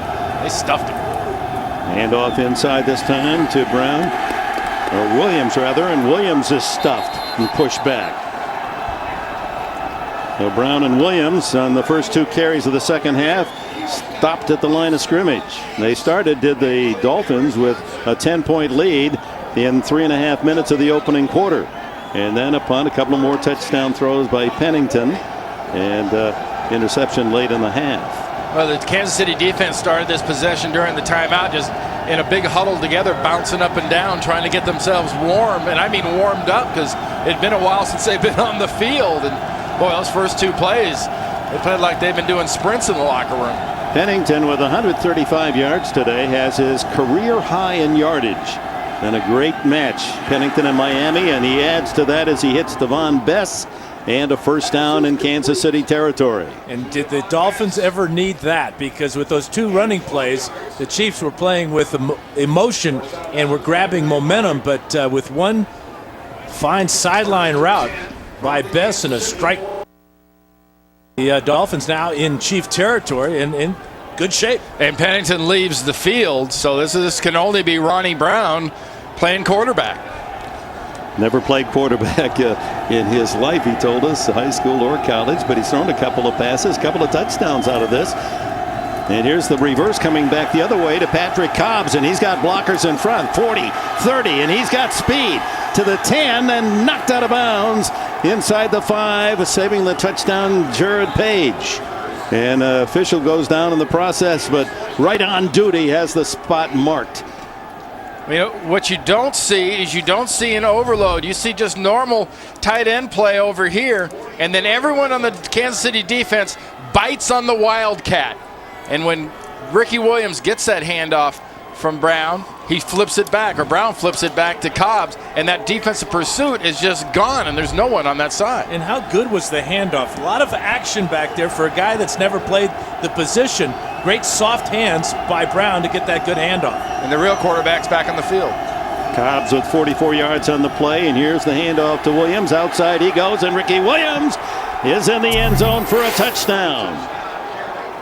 Williams' fourth rushing touchdown of the season, and Miami an extra point away from tying it up very quickly on their first chance in this third quarter. Well, that first two plays, Kansas City was so emotional, reacted so well on both of the runs they've scored on. They've used that emotion and that reaction against them. First on the reverse, and there on Ricky Williams' bounce to the outside. Yeah, Williams showing he still has the speed. 51 career rushing touchdowns, and that was an easy walk-in. Extra point try by Dan Carpenter. And it's even at 31 with 6:46 left in the third. Yeah, let's see. They'll mark that off on the kickoff, the 5-yard penalty. Ricardo Coakley, who almost got that PAT and blocked it, jumped off a little early.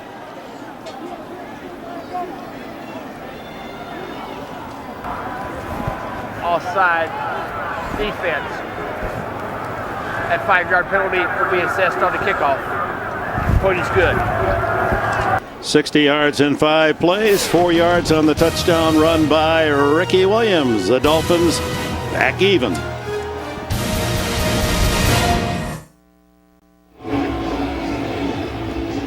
Well, the Kansas City Chiefs, who have scored on most every possession, will have their turn now as Miami's Ricky Williams caps off that 60-yard drive in 5 plays with a touchdown. Williams, he's been productive when he's been on the field. He's second to Larry Zonka all time in rushing for Miami.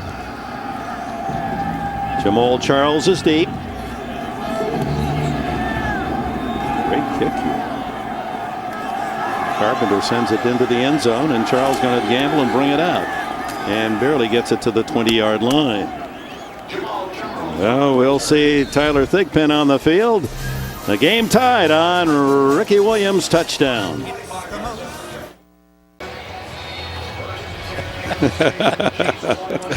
At least they have a sense of humor here on this incredible day. What a startling turnabout here. 31-31 in a game played in such icy conditions, frozen field. And now it's Kansas City. Thigpen in that spread formation. And he's going to go deep, deep, deep. This is for Bradley. Jump ball, and Bradley wins it. 42-yard line of the Dolphins. Wow. What was the hang time? Did you get the hang time on that pass, Dan? It was 4.5, and that allowed not one but two Dolphins to get down there and stand real close to Bradley as he caught that one. Will Allen and Tyrone Culver couldn't knock it away. Yeah, Allen's got his hands all over Bradley. Ooh. And a shot to the chops. Culver. A little late.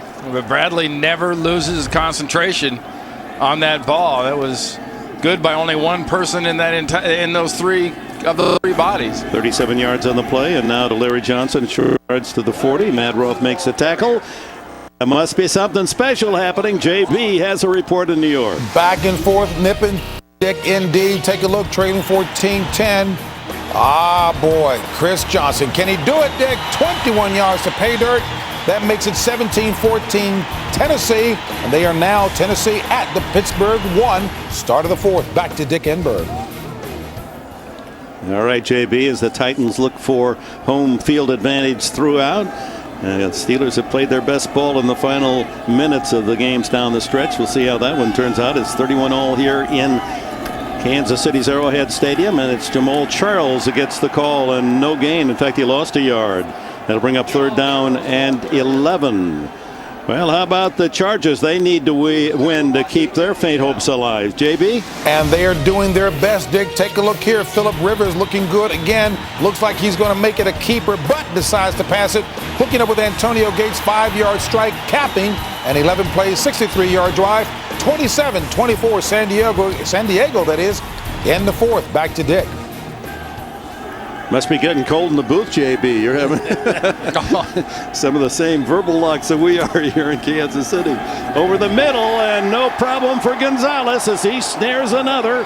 And he's to the 1,000-yard mark with a first down at the 25-yard line. What an athlete, this former Cal basketball player Tony Gonzalez just keeps racking up huge numbers. All-time tight end. You're going to put Aiken Adele man on man against Tony Gonzalez. You're going to get beat like this every single time. I don't care if Adele's got 10 yards to figure out. He's still coming at him. Tony will find the soft spot, use his big body, and get that catch. No tight end has ever collected 4 1,000-yard seasons. Gonzalez has it now with his 91st catch of the year. He's 7th in the year coming in receptions. Thigpen having a career day, throwing too long for Bo, who was open on the sidelines. Thigpen over 300 yards passing, his first 300-yard game in his second season, but really all but a rookie. It's just so great to see a real pro in action. And we talked a little bit about his desire to be traded earlier this year. And his attitude afterwards was, okay, it didn't work out. I'm still a member of the Chiefs. I'm going to give it my all. 130 straight games with a reception. That's why he's going to 10 straight Pro Bowls. And he came back after he wasn't traded to Green Bay. They were not willing to take a 3rd-round draft pick, Kansas City. Thigpen goes to the sideline, right to the Miami Dolphins. Jones. And Jones with the interception down inside the 10. It was intended for DeVar Darling, I think. And give Jason Ferguson a little bit of credit, too. Coming from that nose tackle position. Gets that pressure on Thigpen. He kind of spins it out, and Allen's the only one open. Nathan Jones, who had a couple of sacks last week in the San Francisco win, picks off his first interception of the season to stop the Kansas City drive. Pennington and Miami starting at the 6-yard line, and it's Polite bowling his way out to the 10 for a pickup of 4. A reminder to take off for the holidays without seeing 60 Minutes tonight would be a mistake. Interesting feature on the state of airport security, plus Governor Arnold Schwarzenegger of California in the hot seat. That's tonight on 60 Minutes. You mean he's on the sideline here in those great hot seats they got warmed up? Those are a wonderful invention, applauded by every player in football. Second down, 6 for the Dolphins. 3 minutes to go, third quarter. The quick throw to the side, complete to Bess. And he's out across the 15, 16-yard line. Brandon Flowers, a pair of rookie corners for Kansas City as they look ahead to the future of Flowers from Virginia Tech at the right corner, Brandon Carr, Grand Valley State at the other. Look at that paraphernalia. Well, you know you've arrived in the league. Tyler Thigpen from Coastal Carolina. He's gone from Coastal Carolina to he now has an NFL official dresser. Valet. Yeah, you got your own. You guy wears your jacket when you're not there. He carries your mittens, keeps your head warm. You got a problem with that, center? Just huddle up. Quarterback treatment. Chiefs show blitz, and here they come, and a whistle. That blitz got the Dolphins to jump. False start. Number 19 to the offense. 5-yard penalty. First down. Ted Ginn, the wide receiver, was ticketed.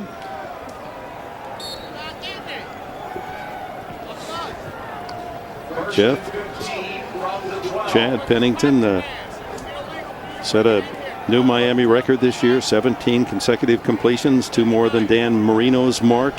He now has his career high in yardage in a season with yet a game to go. Boy, talk about a win-win situation. Favre to the Jets and Pennington to Miami. And there's the quick toss to Williams, and he breaks the tackle and goes out to the 25-yard line, and that's close to a first down. Yeah, I would make the argument, though, that if you want to call apples to apples here with Pennington and Favre, Pennington has been much more valuable to the Miami Dolphins. Well, both teams weren't expecting to be in this position coming into this season. No, but I mean, the Jets had talent. The Jets, and they had the hype about getting Brett Favre, but Chad Pennington has made this not even the offense. The football team has a completely different attitude. And the key word for both guys is leadership. Many felt that he should be going to the Pro Bowl and not Favre, and there's some numbers there that argue that point. Given to Polite, the fullback, and he's straight ahead across the 30-yard line into the arms of Pollard. Look at Pennington, and part of that is the way he's protected the ball. You don't measure the leadership, and both men get A-pluses in that regard. You didn't hear much complaining out of Pennington. I think, A, that's not the way he is, and B, I think he appreciates that the Pro Bowl is really kind of football's version of the People's Choice Awards. It's not exactly something that, you got it in your incentive in your contract. A lot of guys end up not even playing in it, and I think if they don't change the format, you won't see a Pro Bowl for much longer. Fake to Brown and a handoff inside to Polite, and nothing much there, maybe a half yard for the fullback of Miami. And this is the finale of the home season, and also will be the final home game for President General Manager Carl Peterson, who announced his retirement after 20 years at the helm here in Kansas City earlier this week. His passion for this game hopefully will move on and continue to contribute to this league and this sport that he loves. So that's the end of the third quarter here in Kansas City. The Dolphins and the Chiefs wrapped up at 31.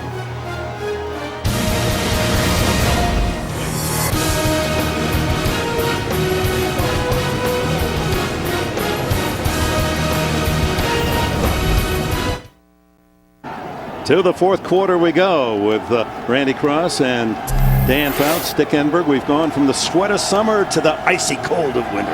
And we might have 1,000 yards of total offense in this game by the time it's done. 779 so far.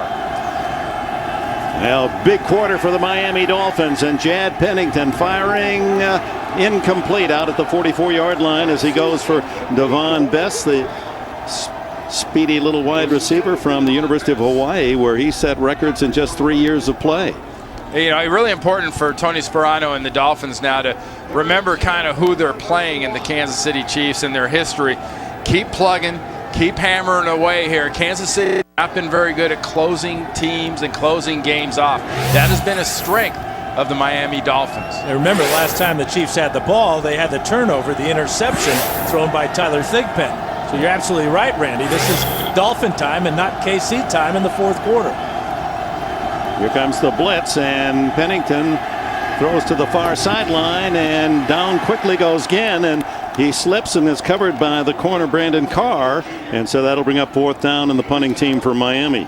Really, that's the first time we've seen a player really slip and fall down on this icy field. They've done a great job of getting the right shoes on and keeping their balance all day. But Ginn, trying to turn up to get the first down, just went down as soon as he caught the ball. I talked to the maintenance guys, and he talked about taking the tarp off and needing a crowbar to get the nails out of the ground. They were holding the tarp down. Kevin Robinson, who fumbled on a kickoff return, handles the punt, runs into his own man, and is stopped shy of the 40-yard line. So the pesky Kansas City Chiefs trying to ruin Miami's party in KC.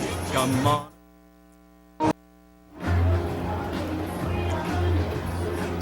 Before the game, there's Carl Peterson in the leather jacket. Herm Edwards, who he brought in to replace Dick Vermeil. He also hired Marty Schottenheimer 20 years ago as his first coach after taking over the responsibilities as president and general manager. And he's beloved by the Kansas City family. Has his critics, as all administrators do, but he's brought winning programs and much success to this football city. And, we wish him well in the new year. Thigpen underneath, complete to Darling. And DeVar Darling has been a found receiver on this cold day in Kansas City after catching only 12 all year. Would the right word for this pass rush of Miami's be careful? They seem to be very cautious about overreacting to Tyler Thigpen because they don't want to lose where he is, but they're definitely not getting any hits on him. I think that's a good point, Randy. They got 5 sacks last week against the 49ers and 37 on the year, but Thigpen said all day. So Dan Marino imposter in the crowd. And off inside to Charles, and the rookie finds some daylight. 50, and he's into Miami territory, out of bounds at the 46 with a first down. Charles has been productive. He's averaging 5.5 yards a carry on the year. Really a nice play design with Tony Gonzalez coming in motion, and you'll see from the back side, here comes Tony Gonzalez this way, and from the backside, Wade Smith does another nice job on Joey Porter, creating that little crack in the crease off the pull block, and they're taking advantage of Miami's opportunity or Miami's reaction to suddenly that being the strong side. Porter's usually on the weak side or the open side. So Thigpen has had an all-time passing day, and meanwhile Kansas City's running game has accumulated 180 yards. This one's too tall for Darling. And with the attention being paid, Tony Gonzalez often drawing the double team, Darling has found his way open, and on the day he has a total of 3 catches, 69 yards, and a touchdown. And maybe the play of the day for the Chiefs, if they go on to win this one, was that play where he got his 2 toes in bounds before backing out of bounds. After a long review, they called it a completion. Great awareness. Under 13 to go in the fourth quarter. Just pride at stake for the team on offense, the Red Jersey Chiefs, and for Miami, so much importance on this fourth quarter. Thigpen almost intercepted as a good read by Jeremiah Bell and cut in front of the intended receiver, Mark Bradley. Yeah, that's one of those, you catch that one, you just walk into the end zone. Thigpen would not catch him. Number 37 cutting in front of the receiver, Bradley.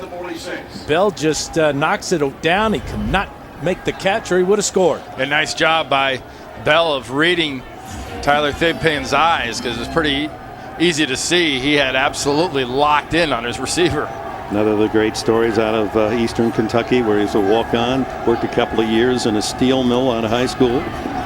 Thigpen to the sideline, and that's batted away by Andre Goodman, intended to Dwayne Bowe. Bowe standing there, hands on his hips, as if to say, now what misfired on this one? No, it was a little bit about the contact, Dick. He thinks that Goodman kind of mishandled him. Well, that's just good, strong defense when they don't throw a flag. Who's this guy coming on the field? Dustin Colquitt, the punter for Kansas City, his first appearance. I thought he was tailgating. Who's that masked man? Devon Bess at the other end at the 10. Footed kicker from Tennessee, Colquitt. High wobbler. And fair caught just outside the 15-yard line by Bess. Miami in this tie game has another chance in the fourth quarter. The NFL on CBS is sponsored by Phillips Norelco. Phillips, sense and simplicity. Radio Shack, Get the most from your electronics at Radio Shack, where you don't just buy stuff, you do stuff. And by Sprint. Get NFL Mobile Live only from Sprint, only on the Now Network. So at 12:41 to go in the fourth quarter tie game, here's what's at stake. If Miami should lose today, to win the division, they'd have to beat the Jets next week and hope that New England loses at Buffalo. The best sort of strategy is to do it yourself. So the Wildcat formation paid off on a reverse run by Cobbs of over 40 yards, and that's Cobbs in motion. And here's a little run. Brown trying to head outside to the 20-yard line. A decent gain. Meanwhile, San Diego, do they still have a chance? Denver leads in the West. How about it, JB? Hey, Dick, San Diego certainly is doing its part. Take a look here. Jeff Garcia of Tampa Bay going back. Ball is deflected. Antoine Cason, he picks it off. He returns it, Dick, 59 yards to pay dirt for the score. San Diego cruising, hoping and doing its part, hoping that Denver may fail later. Back to Dick Enberg. Keeping pressure on the Broncos, Mike Shanahan has ordered the Mile High Stadium crew not to show any scores. He doesn't want his team to know how San Diego's doing. But if Denver wins, they're in the playoffs. Pennington hit from behind, but still can get it off. He was not brought down. And again, that allows the open field here for Ronnie Brown. Hurdles his way out to the 28 and a first down. Well, no one was more surprised than Brandon Flowers. That's who Ronnie Brown's over. And, Chad Pennington is actually, remember the old in the grasp? That's about as in the grasp. But then suddenly he kind of steps out and gets away. And well, it's like defenders are afraid to tackle a quarterback now because they'll get called. Wouldn't you be? He was down around his knees. There was already a penalty earlier in the game on a tackle low around the quarterback. Babin let him go. He let him go. Don't you like money? I mean, you have to part with cash when they do that. Meanwhile, it's been rough on the officials the last couple of weeks. They're taking a lot of pounding in the cross traffic. Pennington underneath, complete the best to the 36-yard line. A gain of 7 on first down. Tamba Hali coming back from his defensive end to help Brandon Flowers. This guy is so impressive as a rookie. His quickness after the reception gets the Dolphins extra yards almost every time, and that's a real veteran type of move. He's really going to find a home working across the middle in the slot position, a Wes type of player. Reminds me a little of Eddie Royal, too, out of Denver, that same kind of quickness. And look who you compare him to. A guy like Welker, a guy like Stokely. This guy can play, and he doesn't get drafted. And there's Ted Ginn we saw as he deploys to the left, the first-round pick out of Ohio State. Quick throw to the side is complete to Patrick Cobbs. Cobbs contributing today as well. That one is good for about 3 yards. Well, there are the Chiefs' close losses this year, and some of them painfully difficult to assimilate, and 2 of those to the Chargers by 1 point in San Diego and 1 point last week. Yeah, that one to New England. They were right there too, right on the goal line. They lost 2 weeks ago. Thigpen came up short against Denver. I mean, this has been an almost year, and it's been the inability to finish. Got to get the Wildcat formation back on the field, but they better figure out a way to finish here. Ronnie Brown at the tailback position in the Wildcat, fakes the handoff, and on the keeper, he vaults his way out to midfield, just short of the first down. And Demario Williams yet another tackle for Kansas City. You know what I don't understand about the Wildcat? They put Pennington out wide as a wide receiver, so he has no protection from the officials out there because he's playing wide receiver, and yet he gets a free pass. Nobody gets on him and beats on him? Nobody comes up and takes a free shot at him. If I were a defensive coordinator, I would say the quarterback lines up in front of you as a wide receiver, put him on his back. Boy, you're mean. A little tough talk now that it can't hit you. It's assault and battery now, you hit me.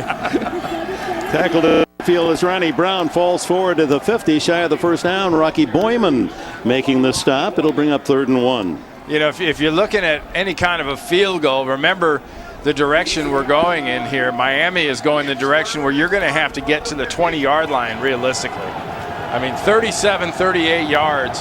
We've seen extra points back up going in this direction. Yeah, and Carpenter's longest this year is a 50-yarder. Last week at home, he missed a 49-yarder, and that's totally out of the question going in this direction. And that goes back to winning the toss and deferring at the beginning of the game by the Chiefs. Watch the fullback, Lou Polite. He's 8 for 8 in 3rd and 4th and 1. No, instead it's Brown. And Brown, riding on the back of the block of Polite, has the first down into Kansas City territory.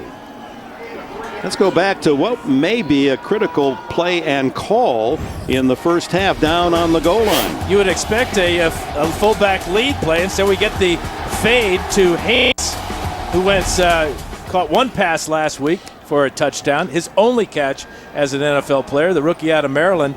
That ball blown by the wind out of the end zone. Questionable play selection by the Dolphins. And then Kansas City drove the field 95 yards for a touchdown to take the lead. Pennington hits Bess, and Bess down to the 36-yard line, and another Miami first down. Pollard the tackler. You know, despite that 4th and 1 call, though, guys, I think if you look at this game and what's the difference between these two teams, and I love what Tyler Thigpen's done, but for my money, Chad Pennington is the difference. He's the difference in this football team. You saw those close losses by Kansas City. The reason Miami has won a lot of these games is he's given them that confidence as a football team. You're absolutely right, Randy. The Chiefs are hoping to win this game. The Dolphins are expecting to win. Well, they're positive right now. They're going to score. Their football team and their defense is positive their offense is going to put some points on the board, and it's going to be up to them to then stop Thigpen and the Chiefs.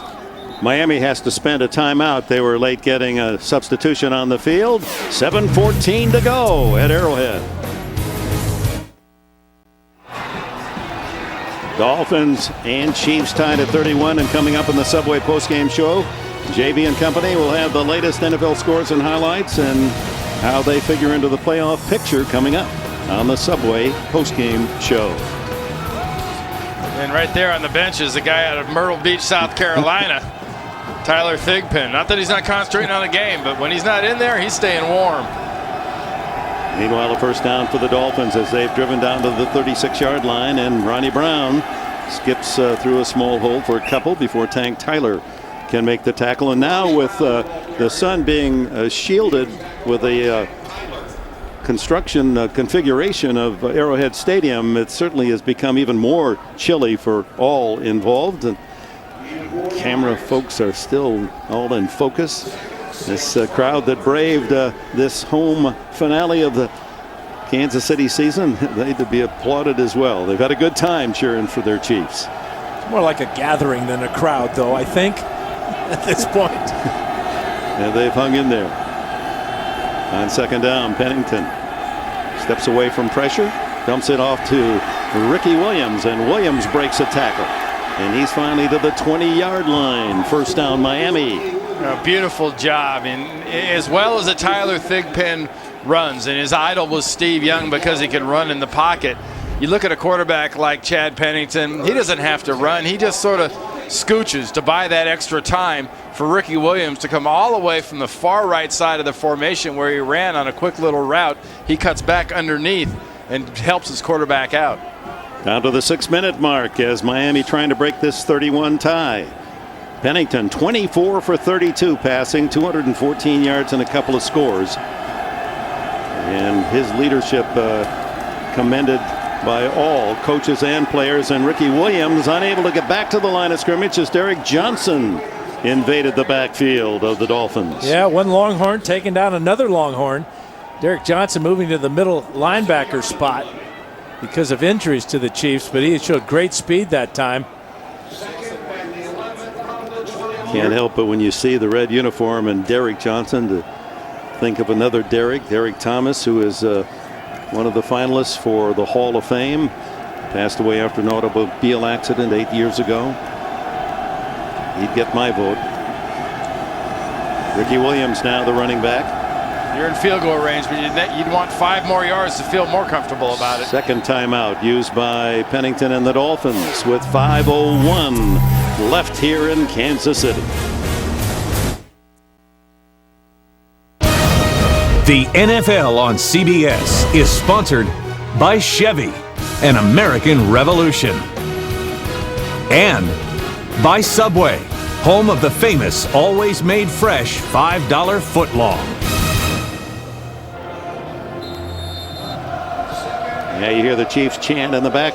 as they're trying to spur this Kansas City defense to stop this long drive. 64 yards, 11 plays, consuming almost 8 minutes of time, and Miami with a second down and long at the 20 of the Chiefs. Pennington back underneath to Ricky Williams, who slips on the icy field and down at the 14-yard line. That's exactly what that was, too. Walking around the field before this game started, there wasn't a part of this field that didn't feel like your cleats wouldn't dig in, and his certainly didn't. Well, he was thinking cutting back and getting across the middle, getting to that first down. He slips 4 yards shy of the first down. Critical slip there, but can you really blame him with that temperature? But much better position now for a field goal. You're talking about a 32, 33-yard field goal. Much more doable into this breeze. Third and a short 4, though, for the first down. Empty backfield. Here comes the blitz, and the quick throw is complete. And it's going to go to the tight end, Fasano, and he's to the end zone for a touchdown. And Miami grabs the lead. Flag is down. A beautiful job by Pennington to recognize the blitz. Fasano snapped his head around and had the wherewithal and the presence of mind to know that ball was coming. Well, what was better, the throw or the catch? It was just beautiful on both parts. Or the run. Personal foul, face mask, defense. That 15-yard penalty will be assessed on the ensuing kickoff. Touchdown. Trying to stop Fasano by the face mask, and that didn't work either, and it'll cost them 15 on the kickoff. Well, the blitz was coming. Great job of a soft toss by Pennington under pressure. One-handed catch by Fasano, and twice now he's caught the ball and powered his way into the end zone. Yeah, remember that the Chiefs kind of were at the time hoping they were going to win. How positive did Miami look on that drive? Extra point by Dan Carpenter, and Pennington with his third touchdown pass of the day has driven his team 85 yards, 13 plays, 8.5 minutes, 14 yards on the payoff with a former Notre Dame star, Anthony Fasano. Touchdown. And another free agent pickup, actually a trade with Dallas. But you said at the beginning of the season, well, you got Pennington, you got Fasano, you got Aiken Adele, you've got all these guys that are kind of rejects. Other teams don't want them. Have they molded into one heck of a football team, and they're getting everything out of Fasano. Same thing for Adele on the defensive side. You look at a play like that by Fasano, and I think of a tight end that the Giants and Bill Parcells was very familiar with. Also from Notre Dame. Mark Bavaro. Same type of athletic ability and desire, strength, power, all those things. Knowing his team needs a touchdown. I wouldn't rely on a field goal at any point today with this wind and these conditions. Fasano made the field goal a non-factor. And with the running game of Miami and the way they've been successful, you see where they're going to have to kick off from the 45-yard line with that penalty. They should finally be able to reach the end zone going in this direction, or at least close to it. But you know that Kansas City, this is your last possession. You've got to make something happen right here if you're Tyler Thigpen, because you won't see the ball again if you give it up to Miami. You saw Pennington firing up his teammates and congratulating them. He had a chance to come here to Kansas City, but would not be promised by his former Jets coach, Herman Edwards, a starting job. He said, I wanted to go back to a place where I could lead and be the starter. Here's Will Franklin returning this kickoff, and he does not make it to the 20-yard line. Again, reminder, Subway postgame show coming up with all the scores and highlights. That's the Subway postgame show at the conclusion of our action here at Arrowhead Stadium. Now, Dan, what do you do now if you're Kansas City? How do you attack, or do you attack differently? No, I go back to Tony Gonzalez, and I go to my other playmaker on the outside, and Dwayne Bowe. Don't forget about this ability of Thigpen, though, to run the ball out of the spread. He's the wild card here. Remember what he did at the end of the first half. A ad-lib scramble and then the quarterback draw for a touchdown. He is the guy you got to keep your eye on. And for Miami, how about number 55, Porter, making a play? He's lined up on the defensive right side in this set. Triple right formation, 17-yard line. Thigpen goes deep for Bowe. And that ball just sailing away from Bowe. He was trying to catch a knuckleball as the wind took that and fluttered it back toward the center of the field. Well, Thigpen had plenty of time. He can't complain that he's not getting the protection, because he could have read a book back there and had a chance to really survey the field, and chose just to put that one kind of up for grabs. Yeah, he's gotten away with it a lot. Well, he wanted to go to Gonzalez, but the Dolphins double-teamed him. And so with that extra time, he did look down the field, saw Bo. But again, a soft, high pass in this wind, very little chance of success. Bo with just 3 catches today and 28 yards. Here's the throw, incomplete to Darling, out at the 28-yard line. That'll bring up 3rd and 10. Nathan Jones on the coverage, and Darling thought there was a little extra hand action on him, trying to get open. Jones didn't know for sure if Darling had caught the ball or not, just wanted to secure the tackle.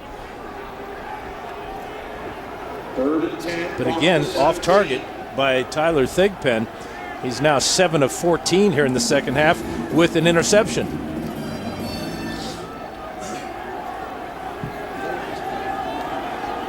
Welcome fans who have been watching CBS NFL action elsewhere to frigid Arrowhead Stadium. Kansas City trailing Miami 38-31. The swing pass out. The backfield is complete to Jamal Charles from Tyler Thigpen, and he is close to a first down on 3rd and 10. This game started with a 10-point explosion by the Dolphins in the first 3.5 minutes, but Kansas City has been their match throughout, and at halftime the Chiefs led 31-24. Miami tied it in the 3rd quarter, and they've gone ahead 38-31 here in the 4th quarter. They've just consumed 8.5 minutes on an 85-yard drive with a touchdown pass from Pennington, his 3rd of the game, to tight end Anthony Fasano. Kansas City has just called its first timeout, so they have 2 timeouts remaining, 3:41 to go. Pennington to Fasano, a one-handed catch, and then breaking tackles, carrying a couple of Chiefs into the end zone for the Miami lead. The Dolphins need a win today and then a win in New York against the Jets next Sunday, and they would then be the surprise AFC East champs after a 1-15 season a year ago. Thigpen has had a career day, this young guy from Coastal Carolina, with 320 yards, 3 touchdowns and 1 running, and Pennington, he's had his best season as a pro in his 9th year out of Marshall, as he's accumulated more yards passing than any of his seasons in New York. It's a good full yard to go here on 4th down. They've got to go, because if they do give up the ball, they won't see it again. Larry Johnson is the tailback, and Gonzalez in motion. Fake to Johnson. And Thigpen slips down at the 20, and the Dolphins take over on downs. Matt Roth there to secure, and Miami with a touchdown lead takes it over at the 20-yard line. Well, I just don't get the call, Randy. Larry Johnson's your tailback, 230 pounds. You need 1 yard for the first down. You fake it, you roll the quarterback out. He has no receivers here. Great coverage by the Dolphins, and great job by Roth with containment. Kept Thigpen in the pocket and then down on this icy field. And Roth does a nice job of pressing Tony Gonzalez back into the backfield. That takes away his favorite receiver. And why you don't use a downhill runner like Larry Johnson, you're doing Tony Sperano and the Dolphins a gigantic favor. Yeah, Johnson with 108 yards on only 12 carries today. Thigpen has contributed with his legs, 57 yards, but not that time. Here's Ricky Williams. He plows forward for 5 on first down. Kansas City will use their second timeout. 1 remaining with 3:26 showing on the clock. Not real complicated here if you're Miami. It's an offensive line that as a group today has done one heck of a deal. They've seen some change. Samson Satella, the center, has been in place. Allman's been at left guard. He's been doing a nice job. Long's been doing a very nice job, over on the right side. Carey has also really come through for him. As a group, this line, it's in their hands the rest of this game. A look at the AFC East standings with New England. We're giving them the win as they're pounding Arizona in the snow in Foxborough. And the Jets and Miami will meet next Sunday. The Jets play in a late game today. They have the division advantage in record, and Buffalo's out of Denver. Jets are up in the Northwest against the Seahawks in Seattle. Arizona's gone east as badly as the Jets have gone west with their 0-3 record west. 2nd and 5. Williams again, and he uses that 230 pounds as a driving force down within a yard of a first down. And you know the thing about the way the Dolphins play today, they better play a whole lot better next week against the Jets, or they're not going to beat the Jets in New York. I don't care if Chad Pennington's coming home or not. It's a Dolphin team that today, giving up all these points to a Kansas City team, 31 points. Well, Pennington's not the only one kind of going home. Tony Sperano from New Haven, Connecticut, he'll be going home too. If they take better care of the ball early on, though, they should have lost 2 fumbles early. 3rd and 1. It's Polite, the fullback, and he once again, he's now 9 for 9 on the season. 3rd and 1 and 4th and 1. Lou Polite, who was undrafted by Dallas in 2004, picked up by the Dolphins on October 16th as a free agent. Tony Sperano, what a story he's been, this man who began his coaching career after playing at University of New Haven. Dad there calls him every week. This week he said, hey, just win 10. Don't think about the Jets next week and pressure the passer. Week 1. Brett Favre's first touchdown pass as a Jet, 56 yards to Jericho Cotchery, 7-0 Jets. Pennington, 11-yard pass to David Martin to close the gap to 6. Dolphins had a chance to go ahead, but Darrelle Revis intercepted a pass in the end zone, and the Jets prevailed 2014. Favre over Pennington. This Dolphin team started 0-2 because they went out to Arizona and got blasted by the Cardinals. Then week 3, they sort of announced that they'd be a different team to this league when they went up to New England, sort of unveiled the Wildcat, and they really have just been a totally different organization and football team since week 3. Chiefs have used their final timeout with 2:35 to go. Ricky Williams hit by John McGraw, the safety for Kansas City. And we welcome you to Kansas City. Dick Enberg with Randy Cross and Dan Fouts in frigid temperatures. The kickoff 10 degrees, minus 12 chill factor. It's colder than that now. Herm Edwards, Kansas City Chiefs in their home season finale, giving the Miami Dolphins all they wanted through 3 quarters. But Miami here with a touchdown in the 4th quarter has taken the lead 38-31. We're at the 2-minute warning. Dolphins with the ball deep in Kansas City territory. Now there's a look at the contentious AFC East with 1 game left. The Patriots have won. The Dolphins are winning, and the Jets play in the late game at Seattle. If they all should win, they'll all be 10-5, with the Jets and Miami meeting next Sunday in the Meadowlands, and the Patriots at Buffalo. Meanwhile, Miami 2 minutes away from their 8th win in their last 9 games, and a turnabout that has been historical for this Dolphin franchise. It's Ricky Williams getting outside and now wrestled down at the 7-yard line for no gain. And did he fumble over there? There's a scramble, and Kansas City thinks they have it. There's no signal yet. There it is. Yeah, I didn't see down by contact signal. Demario Williams with a hit, and Derrick Johnson recovered the ball. So Kansas City, with 1:45 to go and no timeouts, has a chance to drive downfield. Let's see if he was down, though, first, Randy. Well, remember where we are, too. It's 1:45 left, so it'll be upstairs. They'll have a look at it, and the question is, when he was flipped over, did he have the ball? Because as soon as his body touches, he is down. Is it coming out? No, it doesn't come out till after he contacts the ground, right? I think that's down by contact. It's not out until that elbow hits, but the second that elbow hits, because he's being tackled, he is down. The ground cannot cause a fumble, and clearly it was the ground that caused that ball to come loose. And Chad Pennington arguing that point. Of course, it'll be decided by the replay official upstairs. I don't believe that Ricky Williams has that left arm. That ball is not loose. He has it with the left arm until that left elbow hits the ground as he's tackled. On the field. It's just not a clear angle when the ball finally does hit the ground, and so there doesn't appear to be any conclusive evidence to overturn the ruling on the field. Well, I didn't think that so until I saw the game last week either, Baltimore and Pittsburgh, that there was anything indisputable about the whole thing. And here it awfully also has to happen. Here it is at the bottom. Yeah, at the bottom here. The ruling on the field is that it's a fumble. And there has to be something indisputable about that they have to overturn it. It is indisputable that he have possession.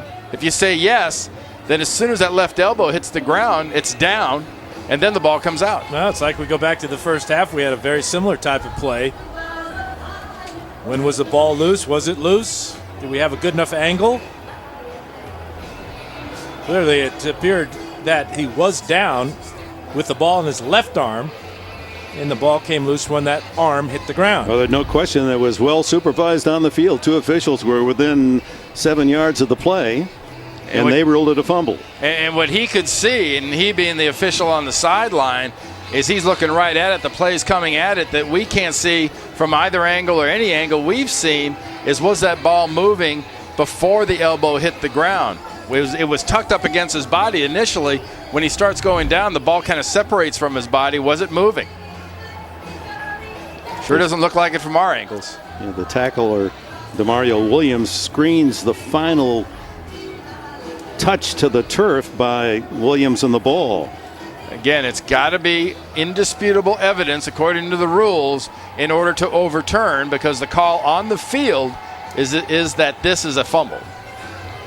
And if that is maintained, it'll be Kansas City's ball at the 7-yard line. If it is not, then Miami will have a third down and goal.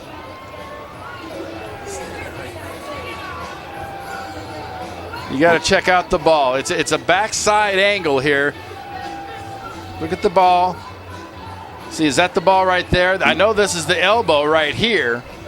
This ball's it forward here, is it not, by the foot of Page?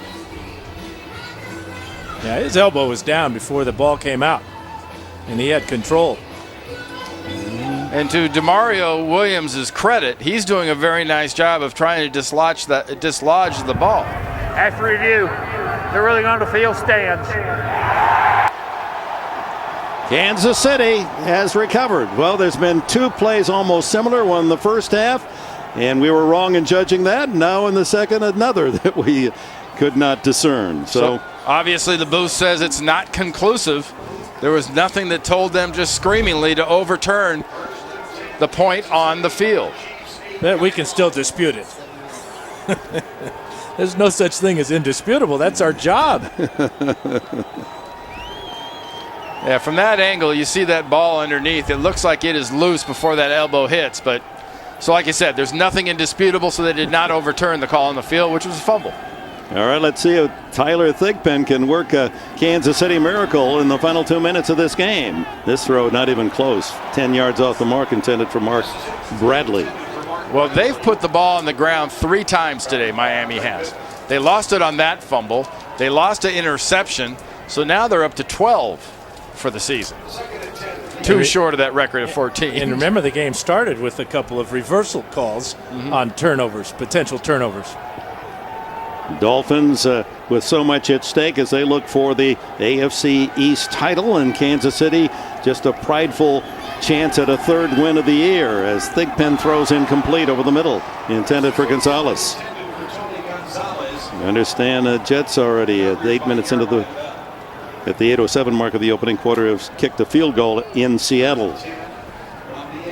All timeouts have been consumed by the Chiefs. Dolphins have 1. Yeah, in hindsight, the reviewers will question the Dolphins as to why they weren't taking a knee there inside the 2-minute mark, with the Chiefs completely out of timeouts, just to run all that time off the clock and then pooch in a little meaningless field goal. And this is the end of the field where it's his iciest of all. Thigpen scrambles and he's clobbered at the 7-yard line.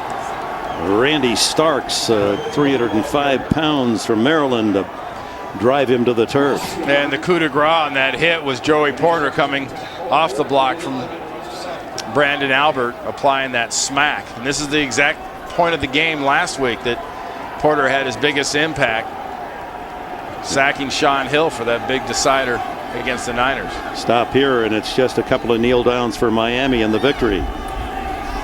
Big Ben down the middle, intercepted at the 15, the 10. It's Ronaldo Hill inside the 5, and the few Miami fans here have a chance to join Sperano and his sideline team with a cheer. Hard earned at 38-31, and Hill with a pick, his third of the season. Yeah, just trying to get the ball to his tight end, Tony Gonzalez. Well, the Dolphins know that's where he's going to go with that ball. Ball off target, and smart play by Hill. I know he wants to get into the end zone, but the point here is to get down and get out of Kansas City, get back to the warmth and tropical weather of Miami. And offensively go into the victory formation. And look at Tony Sperano. down, don't score. Don't want him to fumble and have the Chiefs take it the other way. And now it's just a kneel down for quarterback Chad Pennington. And how about these Miami Dolphins? 1-15 a year ago. Going 10-5 now with this victory today. A +9 game improvement. That's one under the all-time NFL record when the Colts of Indianapolis went from 3-13 to 13-3 late 1998-99. So the Jets with the early lead in Seattle. And it's as simple as this. Miami will be at the Jets if Miami wins next Sunday. Tony Sperano's unbelievable year will continue as the AFC East champs. And Chad Pennington, anyone who's ever met this young guy has to be pleased for how classy he's been in handling some rough situations in New York and then even this season. But with dignity, he's moved to Miami, and he's led this Miami team one game from the playoffs. So the final score here in Kansas City, the Dolphins 38, the Chiefs 31. Coming up next is the Subway postgame show. For Randy Cross and Dan Fouts, Dick Enberg, happy Hanukkah, Merry Christmas, happy holidays, and so long from frigid Kansas City. Subway postgame coming up.